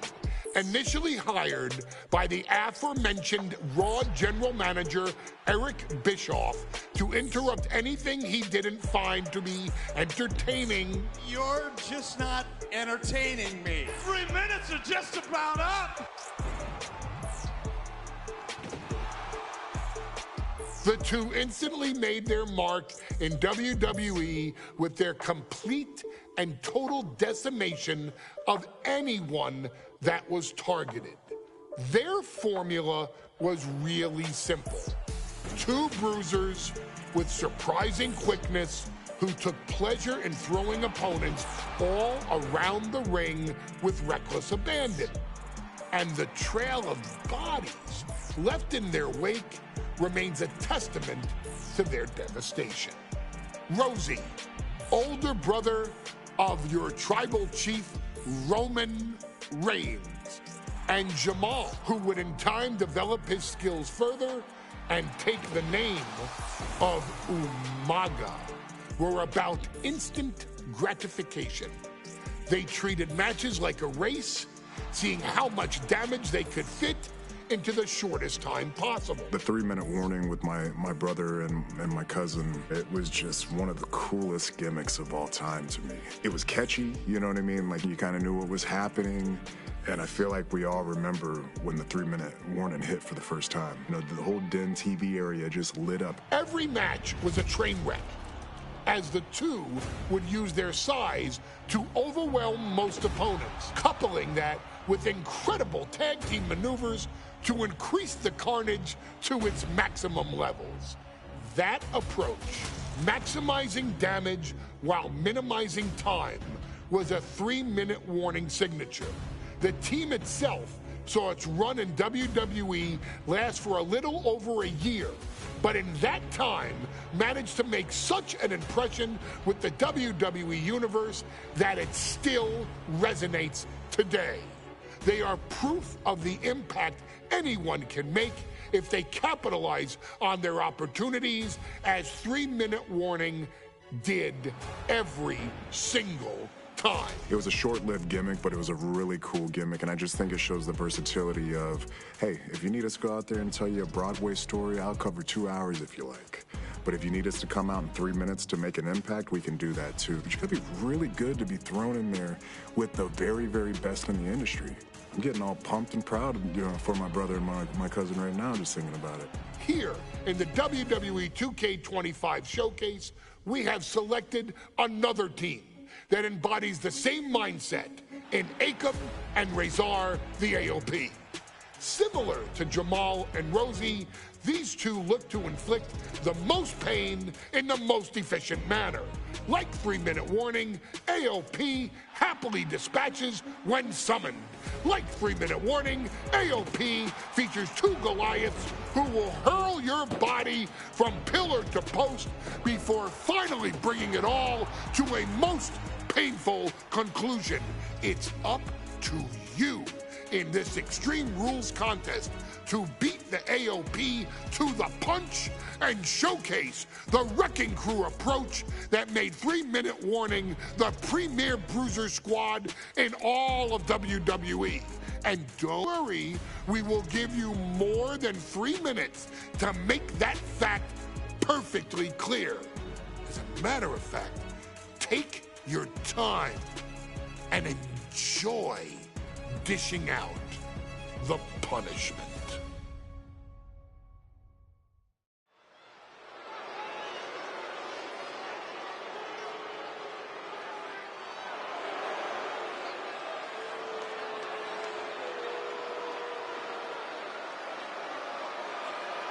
AOP is here, ready to wreak havoc. And they want to prove 3-minute warning has nothing on them. Two roughneck teams ready to use this Extreme Rules stipulation to the fullest.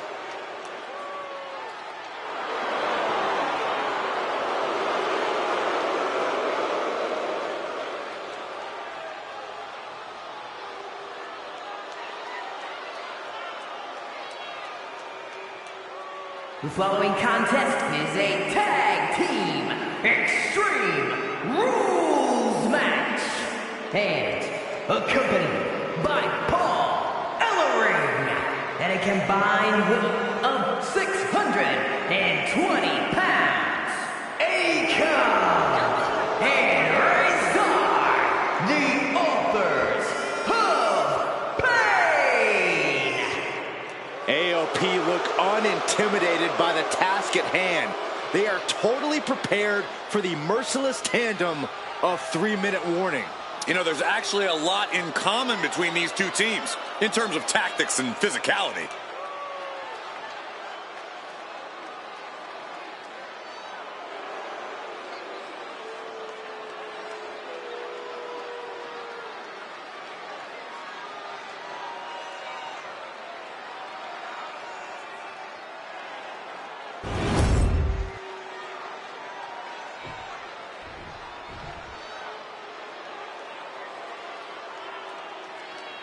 And guys, the authors of pain now have 3 minutes. And a combined weight of 770 pounds. Rosie and Jamal. 3-minute warning. Authors of Pain versus 3-minute warning is a recipe for brutality and ruthless carnage. And that's an irregular match, Cole. This is Extreme Rules. These two hit squads are going to tear each other apart.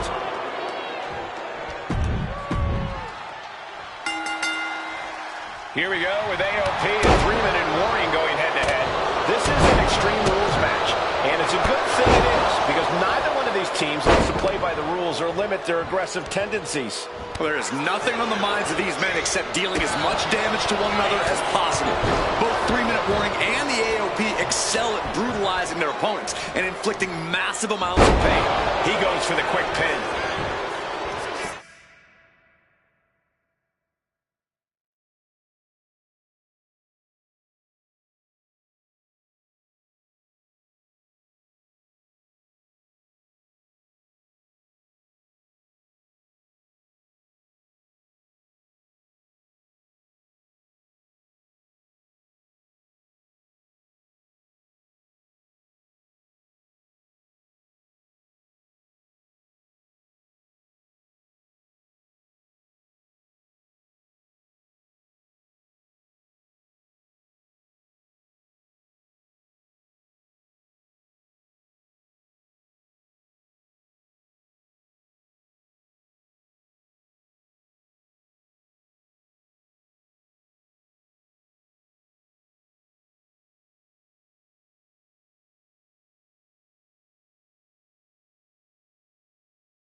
And that was only a one. He's really trying to rush this match.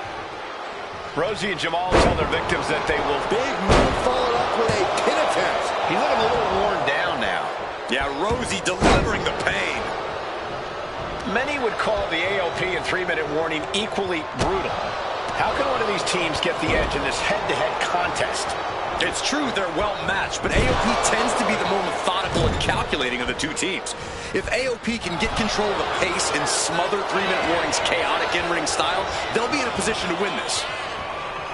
Returning to the ring now. Oof. Here we go. Here's the pin. And a kick out at 2. And frustration might be starting to set in. Counter. Right when it was needed. Man, Rosie and Jamal, Akam and Razor representing the biggest, most imposing teams WWE has ever seen. Both teams don't care what the motive is. On the top. Oof, nobody home. Carried in a jeopardizing position here. Elbows after elbows after elbows. Beat down in the corner. Nothing was being held back with each of those strikes. Followed by the start. Oh, look at this. Just cranking the head. That's got to hurt. His body is showing the effects of this match. This is a classic Extreme Rules game plan, trying to deal as much damage as possible. Striking at will. Pay special attention to Rosie in this matchup. 6'5", 375 pounds. The man can run from behind. Shoulders down. For the win. Stops the rib count before 2. Fighting hard to stay in this match. No clue what he hopes to find down there.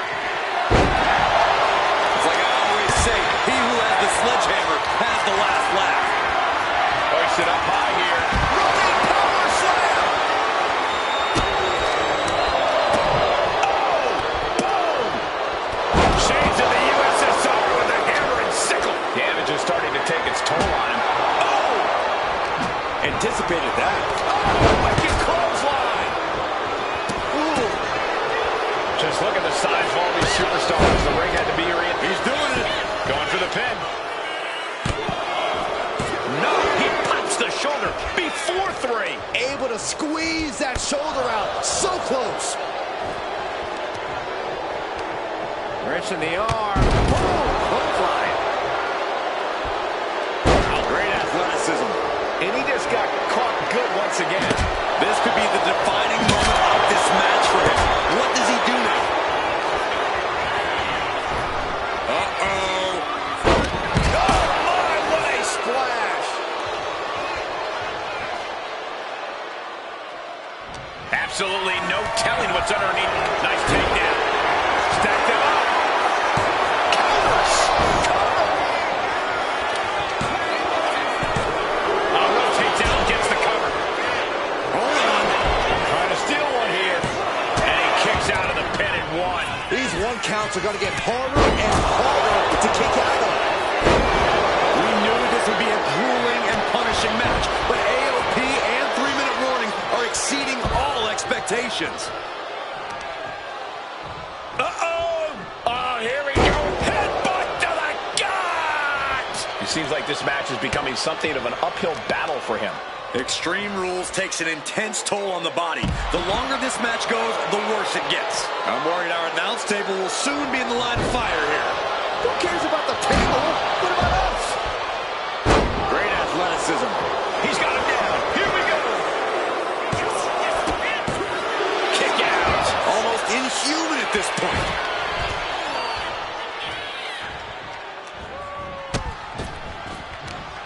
Big splash. Wow, target of the arm. Oh, Akam with a course correction. Right out of ringside and back to the mat. Rosie left an opening for the counter. Looking to explore things ringside now. A table. The WWE Universe is going wild. Looking helpless right now. Oh, man, he is fired up now. Uh-oh. Going for the run. AOP might have just and the passed cover. the final testament. Not even a 2 count. What unbelievable power. They're setting the table on fire. Oh, my God. Kendo stick wrapped around the head. And even the top rope here. From the top. Through the air. It connects. From up top. Right onto the target. Outside. That is kicking. Catches a kick to the face. 3-minute warning might just be done messing around.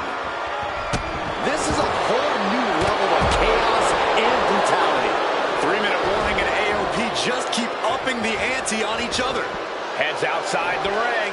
And no countouts means he can take his time. Rosie lining him up from the top turnbuckle. From the top. Good Lord, taking flight. That's going to be on highlight reels for a long time. Incredible courage to even attempt that. Rosie's fixed on finishing this right here. And talk about giving a DDT with a foot. Oh, God, what a shot to the face. Forget it. AOP just fell From the top. And completely missed the mark. Did you see that? Risking it all and taking an awful fall. Here he comes, sliding back into the ring.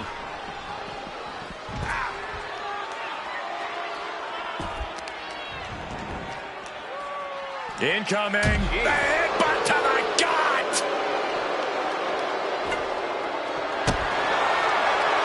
Down on the ground, getting pummeled by that hammer. Aiken avoids the attack. Clothesline. Big splash. And his core might be a bigger target now. Great way to disorient your opponent. Timed his defense perfectly.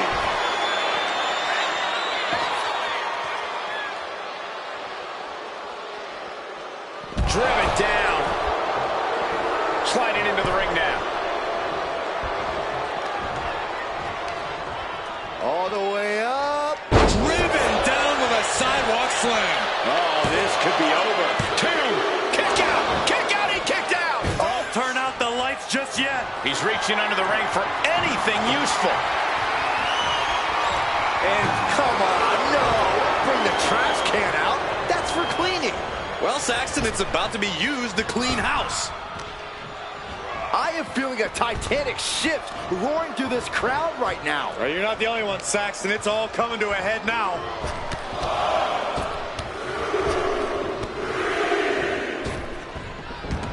With a series of forearms.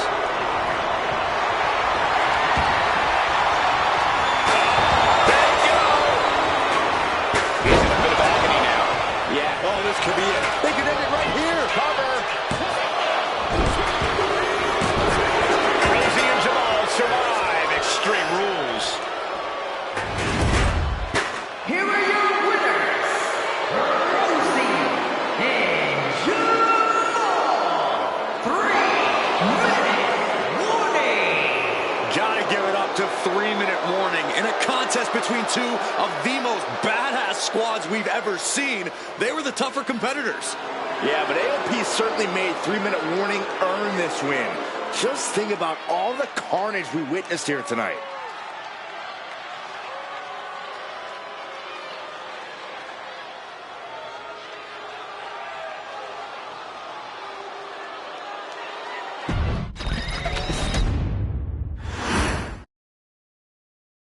We've come to the part of the showcase where we get to talk about Tamina.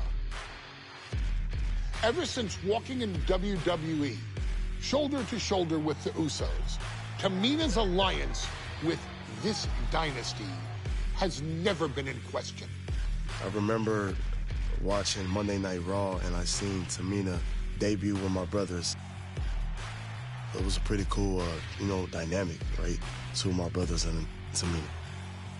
Together, Tamina and the Usos helped each other navigate through a trial-filled first year in WWE, making sure they all survived together. In later years, Tamina has formed alliances with both Naomi and Nia Jax, honoring this family's connection. While Tamina has looked to create her own name in the industry, she has never missed a chance to acknowledge her place in this family either. Trained by Afa and Sika, the wild Samoans, Tamina was instilled with the same instincts that have carried each member of this family to wrestling glory. Her in-ring approach is similar to many in the bloodline. Quick striking, high-impact attacks, and smothering holds. As capable with a super kick or a big splash as anyone else, Tamina has maintained a remarkable level of success in her WWE career. A constant contender, Tamina has competed for the Women's Championship on many occasions. She's also held the Women's Tag Team Championships along with 9 separate reigns as the 24/7 champion. Tamina has proven capable in any environment against any opponent. Tamina is always the perfect test for a rising contender. Defeating Tamina proves that you're at the top of your game, and she will always expose those who aren't quite ready yet. Taking her lightly is the easiest way to book your visit to the local medical facility. Tamina has taken part in many memorable moments, but in the 2K25 showcase, we're going to give you the chance to make history. In the first ever women's Money in the Bank match, Carmella, of all people, would walk out victorious after letting someone else do all the work. Tamina, Becky Lynch, Natalya, and Charlotte Flair were all robbed of a great opportunity that night by Carmella. So this is your chance to make it right. Showcase Tamina's grit and take out the other 4 ladies in this ladder match to become the first ever winner of the Women's Money in the Bank. Carmella might still sneak out with the win, but if she does, she's doing it on her own because we're not allowing anyone else at ringside for this match in our showcase.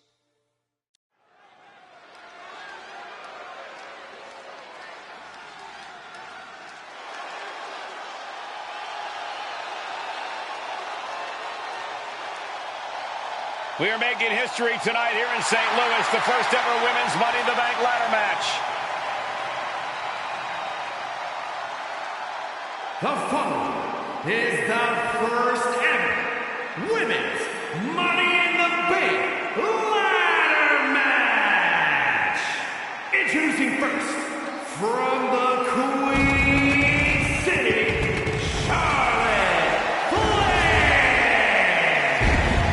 Charlotte Flair looking to become a Triple Crown champion. Every title, every opportunity she has put in front of herself, she has seized. This is a night where careers change forever. You're right, Cole. You can feel it. Legends are going to be made. Careers defined. Hearts broken. This is Money in the Bank.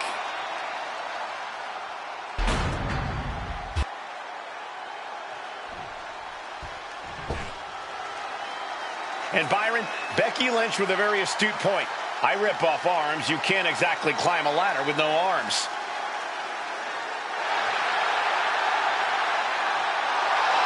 Next, from Dublin, Ireland, Becky Lynch. To add to that, Michael, I talked to Becky earlier and I asked, "Are you nervous about this?"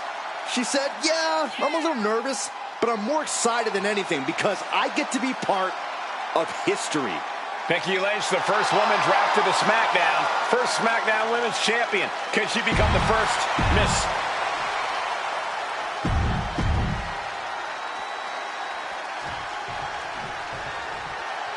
Mella is... This new generation of female superstars are providing yet another milestone Tamina, Charlotte, Carmella, Natalya, and Becky Lynch are going to climb the ladder and retrieve the briefcase. Become the first ever Miss Money in the Bank. Is there anyone more intimidating in this group than Tamina? I've said it before, it could be a coming out party for Tamina. This is her time to live up to her family's legacy. If Tamina wins the contract, it guarantees her first title opportunity in over 2 years. More than an opportunity, it pretty much guarantees Tamina will become the next women's champion. Remember, the first woman to climb the ladder and retrieve the briefcase will become the first ever Miss Money in the Bank. No countouts, no disqualifications in this match. Everybody is coming in with a different strategy, but remaining close is the key. Luck is going to play a part, but you'll increase your odds if you stay close to a ladder and close to the briefcase. Oh, man. And looking at the playing field, the majority of these women love to utilize their submission offense to put opponents away. Tapping someone out won't win this match, but these women should not shy away from using the biggest weapons in their arsenal. We've heard Becky say she was going to hit arms all the time. You can't exactly climb the ladder with no arms. Tamina landed heavy offense on Charlotte. Charlotte thought tonight would be an ascension to her throne. Tamina's here to ruin that dream. Uh-oh. Samoan drop. Ooh, elbow strike.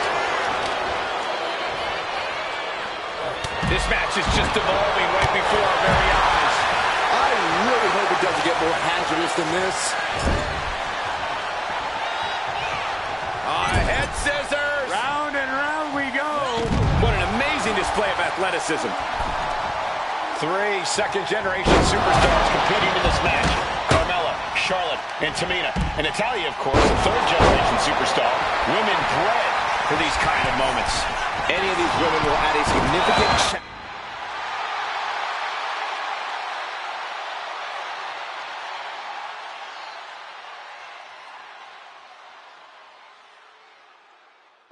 To her legacy if she can become the first Miss Money in the Bank. This is a situation you want to avoid. Driven down face first.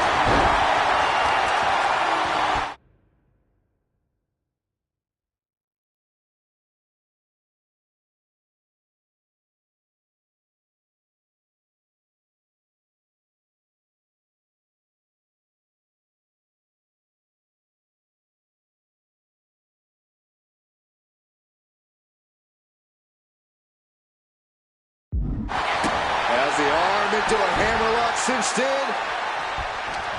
Ooh, that foils Lynch. Good for that suplex. Oh, gets caught up in a bad position. No safe haven in this match. These ladders can be your best friend or your worst enemy. There's no allies in this match. It's everyone for herself. There is no room for friends when history's being made. Not when you can go down in the record books as the first Miss Money in the Bank. Pop, that hurt. She's headed to the outside. No threat of count out here. Up and down, but a jarring back suplex, and there's more. What a leg drop. That maneuver goes to show you how much speed kills. Forearm club. The contract that can change lives hanging above the ring. Probably the most profitable opportunity in our sport. 15 out of 17 superstars have successfully cashed in the Money in the Bank contract. A surprise cash-in has only failed once, and the other failed cash-in was alerted to a week in advance. You are almost certain to become the next SmackDown Women's Champion if you grab the contract tonight. Oh, no, guys. We better get out of here. Get out of my way, Corey. Spoken like a true man of bravery, Saxton. From behind. What a sick thud from that table. Goes under the ropes and into the ring. Placing her in the corner. Up the ladder now. Let's see if this is right for the picking. She's stretching, but can she get a grip? The crowd is going absolutely crazy right now. They know this could be it. Money in the Bank briefcase still hanging high. This is what it's all about. The opportunity of a lifetime. What are you willing to do? How much can you sacrifice to be the first Miss Money in the Bank? She's being derailed here. Yeah, the effects of this ladder match are not going to go away anytime soon. Climbing up, she got something big planned here. And now we have Natalya. Oh, this is Natalya's wheelhouse. The Hart family legacy lives on. Sharpshooter applied. You still need to find... Letting go of her hold here. Maybe she thinks enough damage has been done.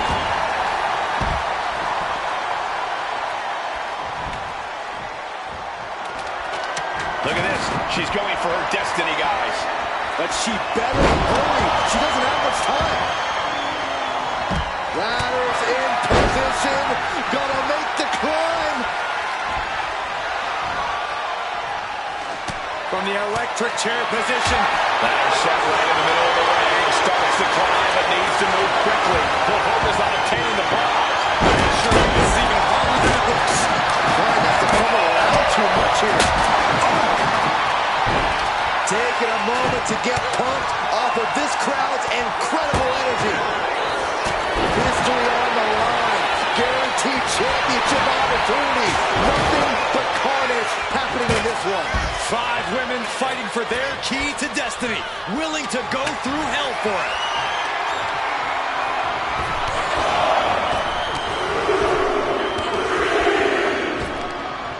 Here we go, Byron.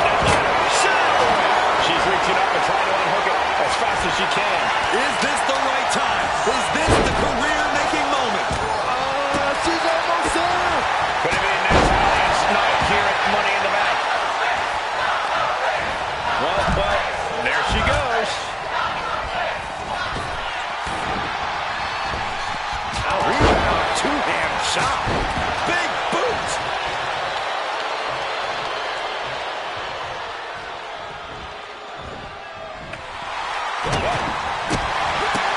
What's under? Go behind. German suplex turns the tides. Off the ladder now. Let's see if this is right for the picking. She might be nearing the end of her rope. Looks like the gas tank is running past E now. Boom. Becky Soul, her opponent, with a kick to the gut, and now going to turn things here. What a slam! Michinoku drive. She manages to reverse. It's got it cinched in. It's got it cinched in to disarm. She might want to tap here. Maybe Carmella's tangled up. Then now to Tamina. Let's go for a submission hold. Not sure what she's got planned here. Ladders in position. Gonna make the climb. Trying to reach it. Trying to win. Every second up there is allowing the opposition to recover. Better hurry.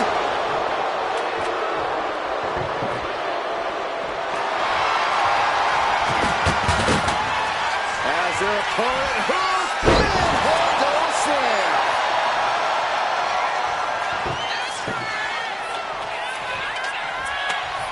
Whoa! Just tossing that table around like it was nothing. I can't believe this atmosphere. Everyone wanted a banger, and boy, you got it. Up to the electric chair, down for the drop. It looks like she wants to take this match outside. Oh my God, a steel chair! Hope you got your running shoes tied tight, boys. We might need to bolt out of here. She's pumping herself up, reaching out for that burst of energy. Driven into the barricade. What a shot. Becky holds her off. She continues to fight off her opponent. She's in place. Can she end this here? Any opening could be the opening. You just have to go for it. Sliding in under the rope. She's back in the ring. Head scissor. Coming back to her torso area. This could become a strategy. That's right, Carmella. Let them all know you are the most beautiful woman in all of WWE. Becky Lynch got her locked in. Submission move. The disarmer here. Disarmer by Lynch. And the agony And she's tapping, but it doesn't even matter.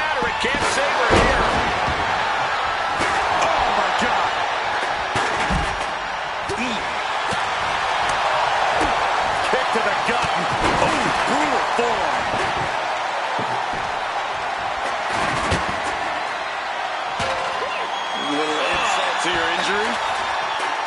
Nasty kick.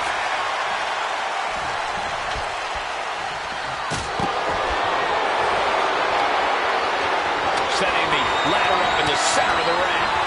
Almost touching the prize at this point. Ladder set right in the middle of the ring. Starts the climb. What is going to happen here on top of the ladder? The Queen has put an opponent in the dirt, and now the ladder to her throne awaits. She's taking another shot above the shoulders. Climbing up. But is there enough time to go for the win? Headed up that ladder. Center of the ring. This is just turning into a savage display of violence. Taking the fight straight all the way up the ladder. Anything can happen in WWE, and this audience is seeing that firsthand. The entire WWE universe is going to have to pick their jaws off the floor after this one's done. And that's some late match offense from Tamina. Yeah, you get the sense that Tamina is tapping into another level here, and it could pay off. Reaching for the prize. All eyes are glued high above the ring. Up the ladder now. Let's see if this is right for the picking. She's reaching for it. But it looks like that hook is causing a lot of problems up there. Samoan drop.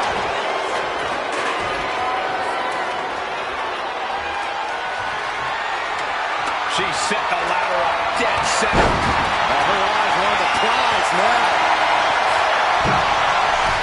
Ladder's in position. Gonna make the climb. Launch it. Diving fist drop.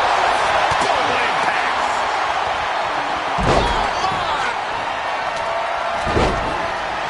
And Carmella with a takedown, looking for clothesline submission. It's locked in. Trying to fight out of this submission. She releases the hold. No harm in changing things up if a submission isn't working the way you want it to. Ladder's in position. Gonna make the climb. She's grabbing at the prize now. Slow and steady won't win the race in this situation. Closing in on the prize here. What's taking so long? Pull! Pull!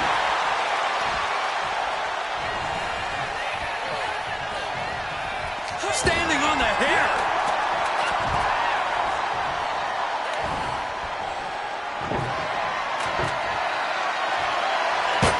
Managed to avoid that offense. Stiff headbutt.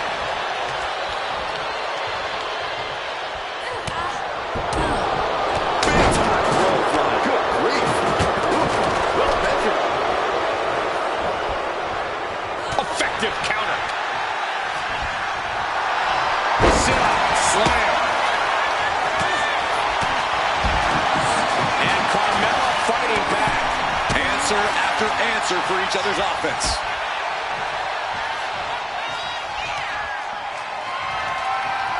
Big shot taken. That one's going to leave her well. Clothesline.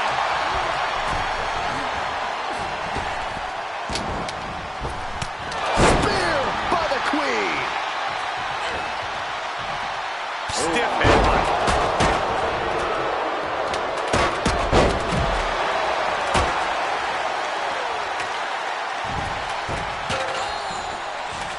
Hoisted up, hooking the leg. Samoan driver. Her head targeted once again. Just truly got rocked. Not sure she knows where she is right now.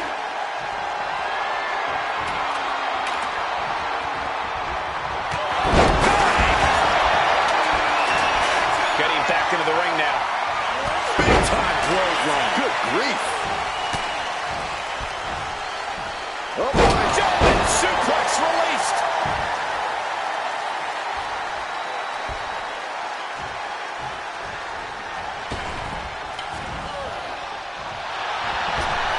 Big boot.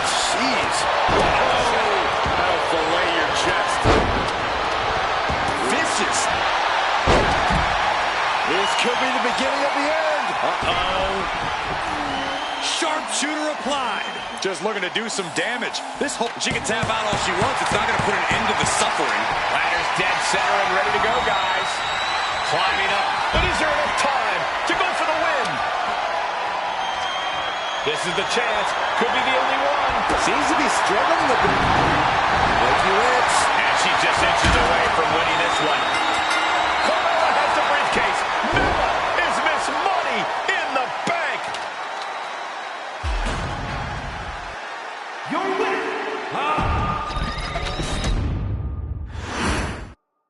Charlotte, Becky Lynch, Tamina, Carmella, Natalya, all with a chance to make history.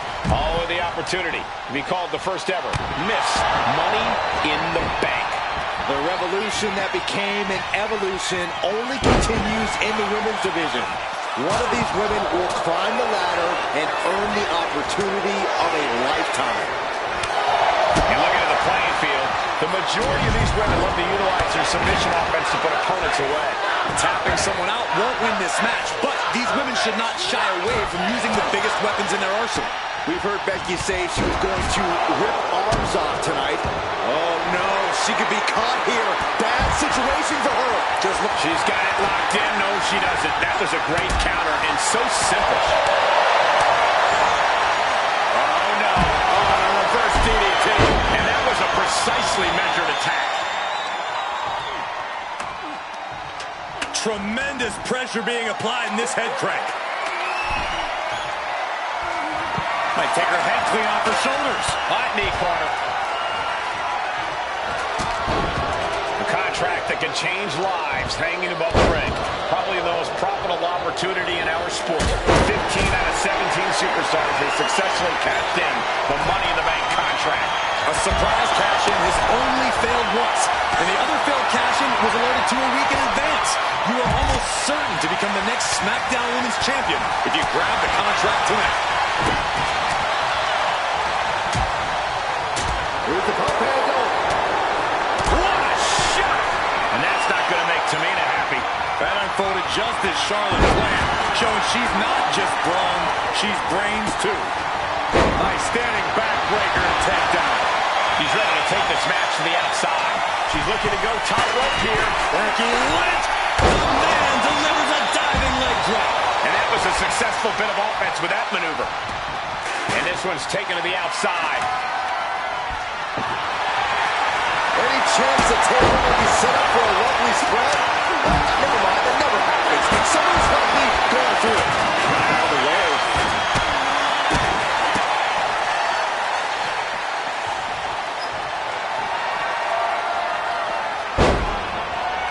Man, what timing on that counter. Boom, German suplex. Headed up that ladder. Center of the ring. Back into the ring now. She's going for it. She certainly is.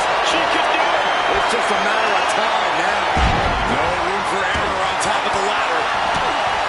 No safe haven in this match. These ladders can be your best friend or your worst enemy. There's no allies in this match. It's everyone for herself. There is no room for friends when history's... Becky Lynch looking to end this one. This could do it. That ends the submission hold.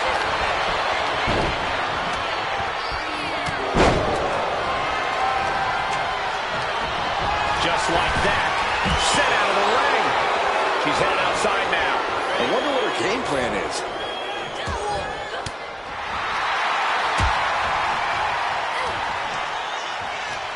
Clearing off the announce table. This can't be good. Nothing but bad intentions in mind, I'm sure.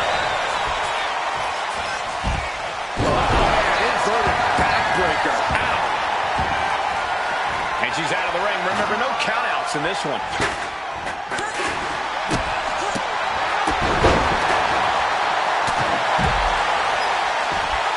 Oh, getting smacked in the head with a chair. This is certainly an effective use of a foreign object. And she's fine taking this to the outside. Her endurance is really being tested now. This deep into a ladder match, the last thing you want is to start breaking down. Money in the Bank briefcase still hanging high. This is what it's all about. The opportunity of a lifetime. What are you willing to do?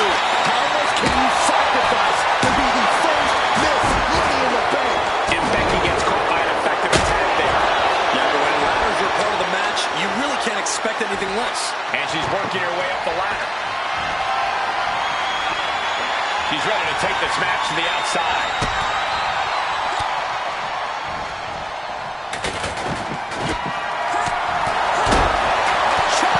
Brilliant. What the heck? Carmella with a super kick. Carmella's up on the top. Tamina sidesteps that. Oh, this is the Towers wheelhouse. Family legacy lives on. And she at this stage. And all of this pain and discomfort. And she releases her own submission. And I have to question as to why she would do that. This looks like she's setting the foundation for a masterfully laid trap. Wicked chop block. Big back body drop. What elevation. Exiting the ring, taking the action outside. Back into the ring she comes. She's getting that ladder exactly where she wants it. A crucial step. Totally opposite the moment. Check your face after that one. Ladder set right in the middle of the ring. Starts to climb, but needs to move quickly. Working on the hook here. Looks like scaling the ladder was the easy part of the job. Unhooking the prize is the big challenge. She's tossed right out of the ring. Just whipped into the table. Setting up the ladder. This could be it. Off the ladder now. Let's see if this is right for the picking. He's got it in her hands. Can she end it here? The whole match is literally in the palm of their hands. Natalya has a grip on the briefcase. Natalya's gonna do it. She's gonna do it. And mean. Carmella fell right into that one. Brutal boot. Oh, no.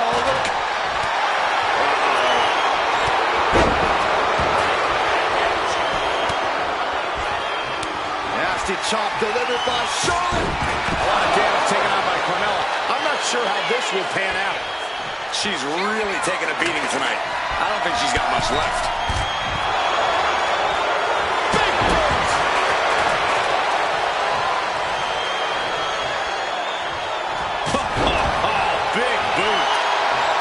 Set right in the middle of the ring. Starts to climb, but needs to move quickly. Oh, man. Hands on, but can't quite grab it. Heart has to be pumping right now. Needs to focus and pull it together. The prize is in sight. Is it? Charlotte Flair with a trademark chop it. Natural selection. Bye-bye, Carmella. I don't think she'll be climbing a ladder after that. This place has come unglued. Rightfully so. Headed up that ladder. Center of the ring. Victory is literally within reach here. Hands must be shaking up there, making it difficult to capture glory. Charlotte's at the top with the briefcase. Will she rise back to her throne? There's no way she can continue on for much longer. Could be getting into a dire situation soon. Right to the kidneys from behind. Hooked up. And Natalya has been able to deliver a response at a very critical moment. Yeah, Becky is getting dragged into some deep waters. Swinging fisherman neckbreaker. Chop block. Brilliant. Right to the back of the knee. Ladders in position. Gonna make the climb. Oh, no. I don't like this idea. You're not alone, Seth. Uh-oh. Good thinking from Tamina. This is Natalya's wheelhouse. The Hart family legacy lives on. Sharpshooter applied. And she's trying to ask for mercy, but not even tapping out can help her. From behind. Back suplex. Charlotte has flight in mind. Uh-oh. Way too roll-off. That's a big mistake.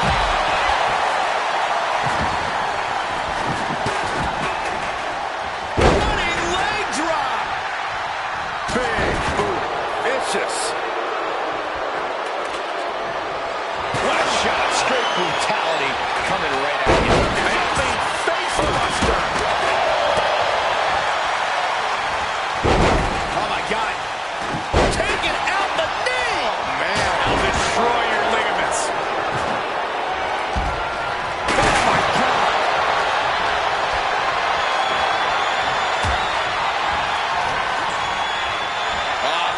Flapjack. Gosh. Landing face first.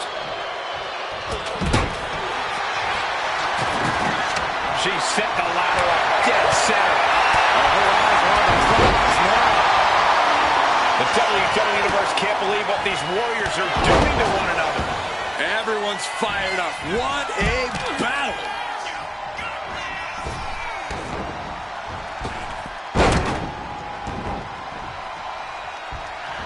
Headed up that ladder. Center of the ring. Gonna try and unhook it now. Victory is literally within reach. Might be a little overzealous going for it here. Too late to stop now, though. Now is the time. Seize the moment. Queen of Hearts looking to finish things off. He's about to do so, Corey. If she can step through, the sharpshooter's applied. It's got to be a match. She's tapping, but it doesn't matter at all in this situation. Looking to go up high. Oh, yeah, she is really getting fired up. Taking this fight back into the ring.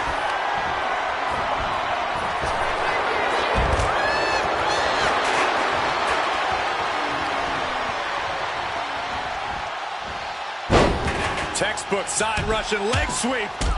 And heavy hands to follow.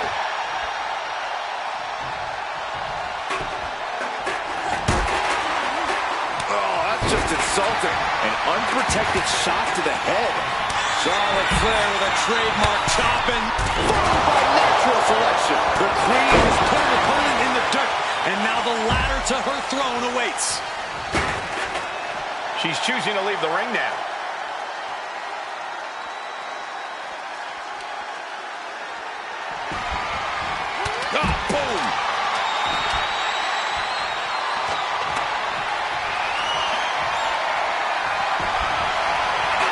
Natalya knows exactly what she's doing, and it is not good for her opponent.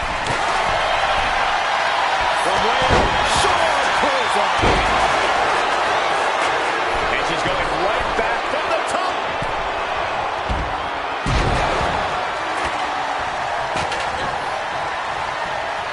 Oh my God, a clothesline. This could be the beginning of the end. Sharpshooter applied. She might want to tap here. And she's tapping, but it doesn't even matter. It can't save her here. Slow Down. Caught in a bad spot. Scoop slam.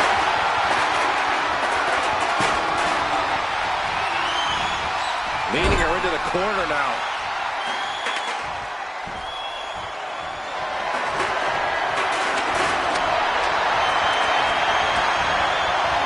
I think that one busted up Becky a bit. Uh-oh. Oh, she puts the brakes on that. And, oh, man, look at this. That last shot busted her open. Brought down.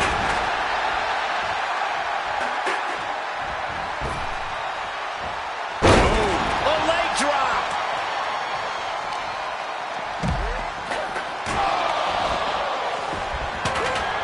Powerful contact by Tamina.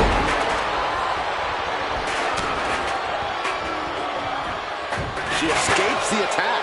And a big boot. Oh, man.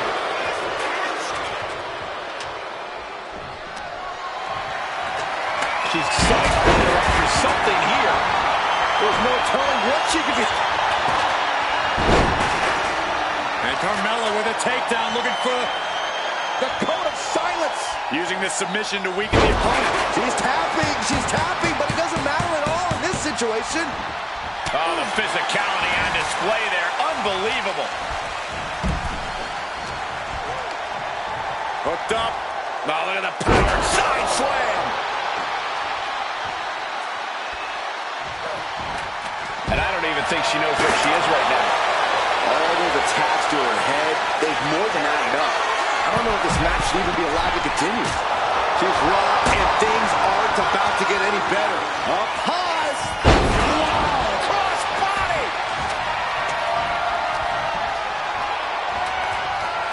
Neckbreaker.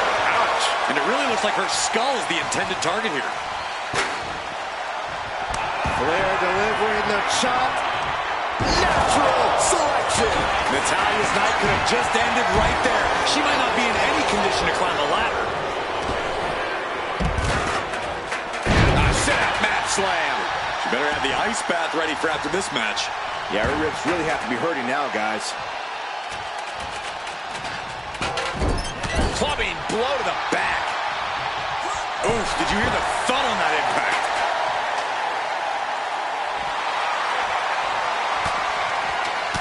She's got the ladder positioned how she wants it. Creating a deadly situation in the corner.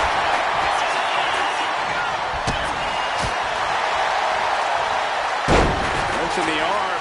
Not done yet. Into the arm breaker. Hammerlock. Boom! Clobber with the double axe handle. What a shot. Oh, putting focus on the arm here.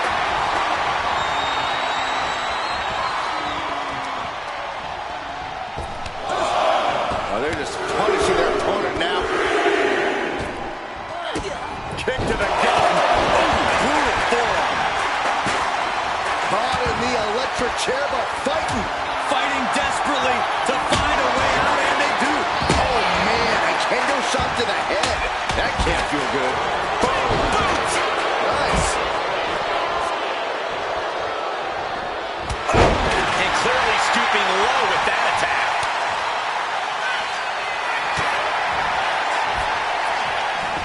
Sit-out mat slam. What impact. Oh, man. Right to the kidneys from behind. Face first with a waistlock takedown. And guys, I don't see how she can continue in this condition. Yeah, she has taken so much damage to the torso. This has got to be excruciating for her. Clubbing blow to the back. Narrowly escaping there. Ooh, bullseye. Oh, hard into the corner. Man, did you see the whiplash off the turnbuckles?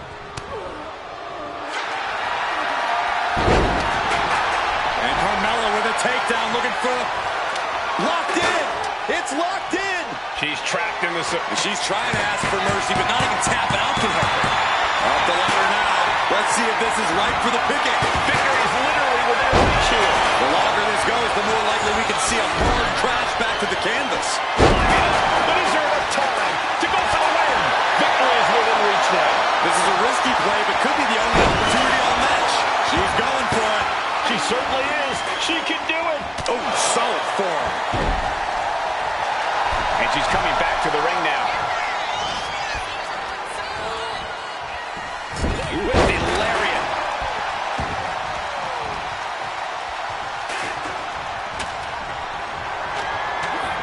Carmella sent to the outside. Just ejected from the ring. Lynch looking to secure. Getting that ladder in position. Right in the middle of the ring. Ladder set right in the middle of the ring. Starts the climb, but needs to move quickly. Trying to reach it. Trying to win. But it looks like that hook is causing a lot of problems up there. She's reaching up and trying to unhook it as fast as she can. This is a risky play, but could be the only opportunity on the match. The hook is on a tail in the block. Looks like scaling the first stone. No. Kick.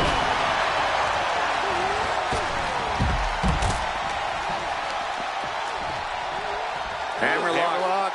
Reverse DDT. And then back to Charlotte. Nasty chop delivered by Charlotte. Natural selection by Charlotte. And now she's hoping that'll watch out. A bold decision to go high risk there, but it completely backfired. Took devastating damage, and that's going to linger for the rest of this match. We should probably, we should probably go. Oh, strong impact. These non-stop attacks on the torso have more than done their job here. We could be looking at broken ribs. Propped up in the corner. Ooh! She's getting that ladder exactly where she wants it. A crucial step. Into the reverse DDT.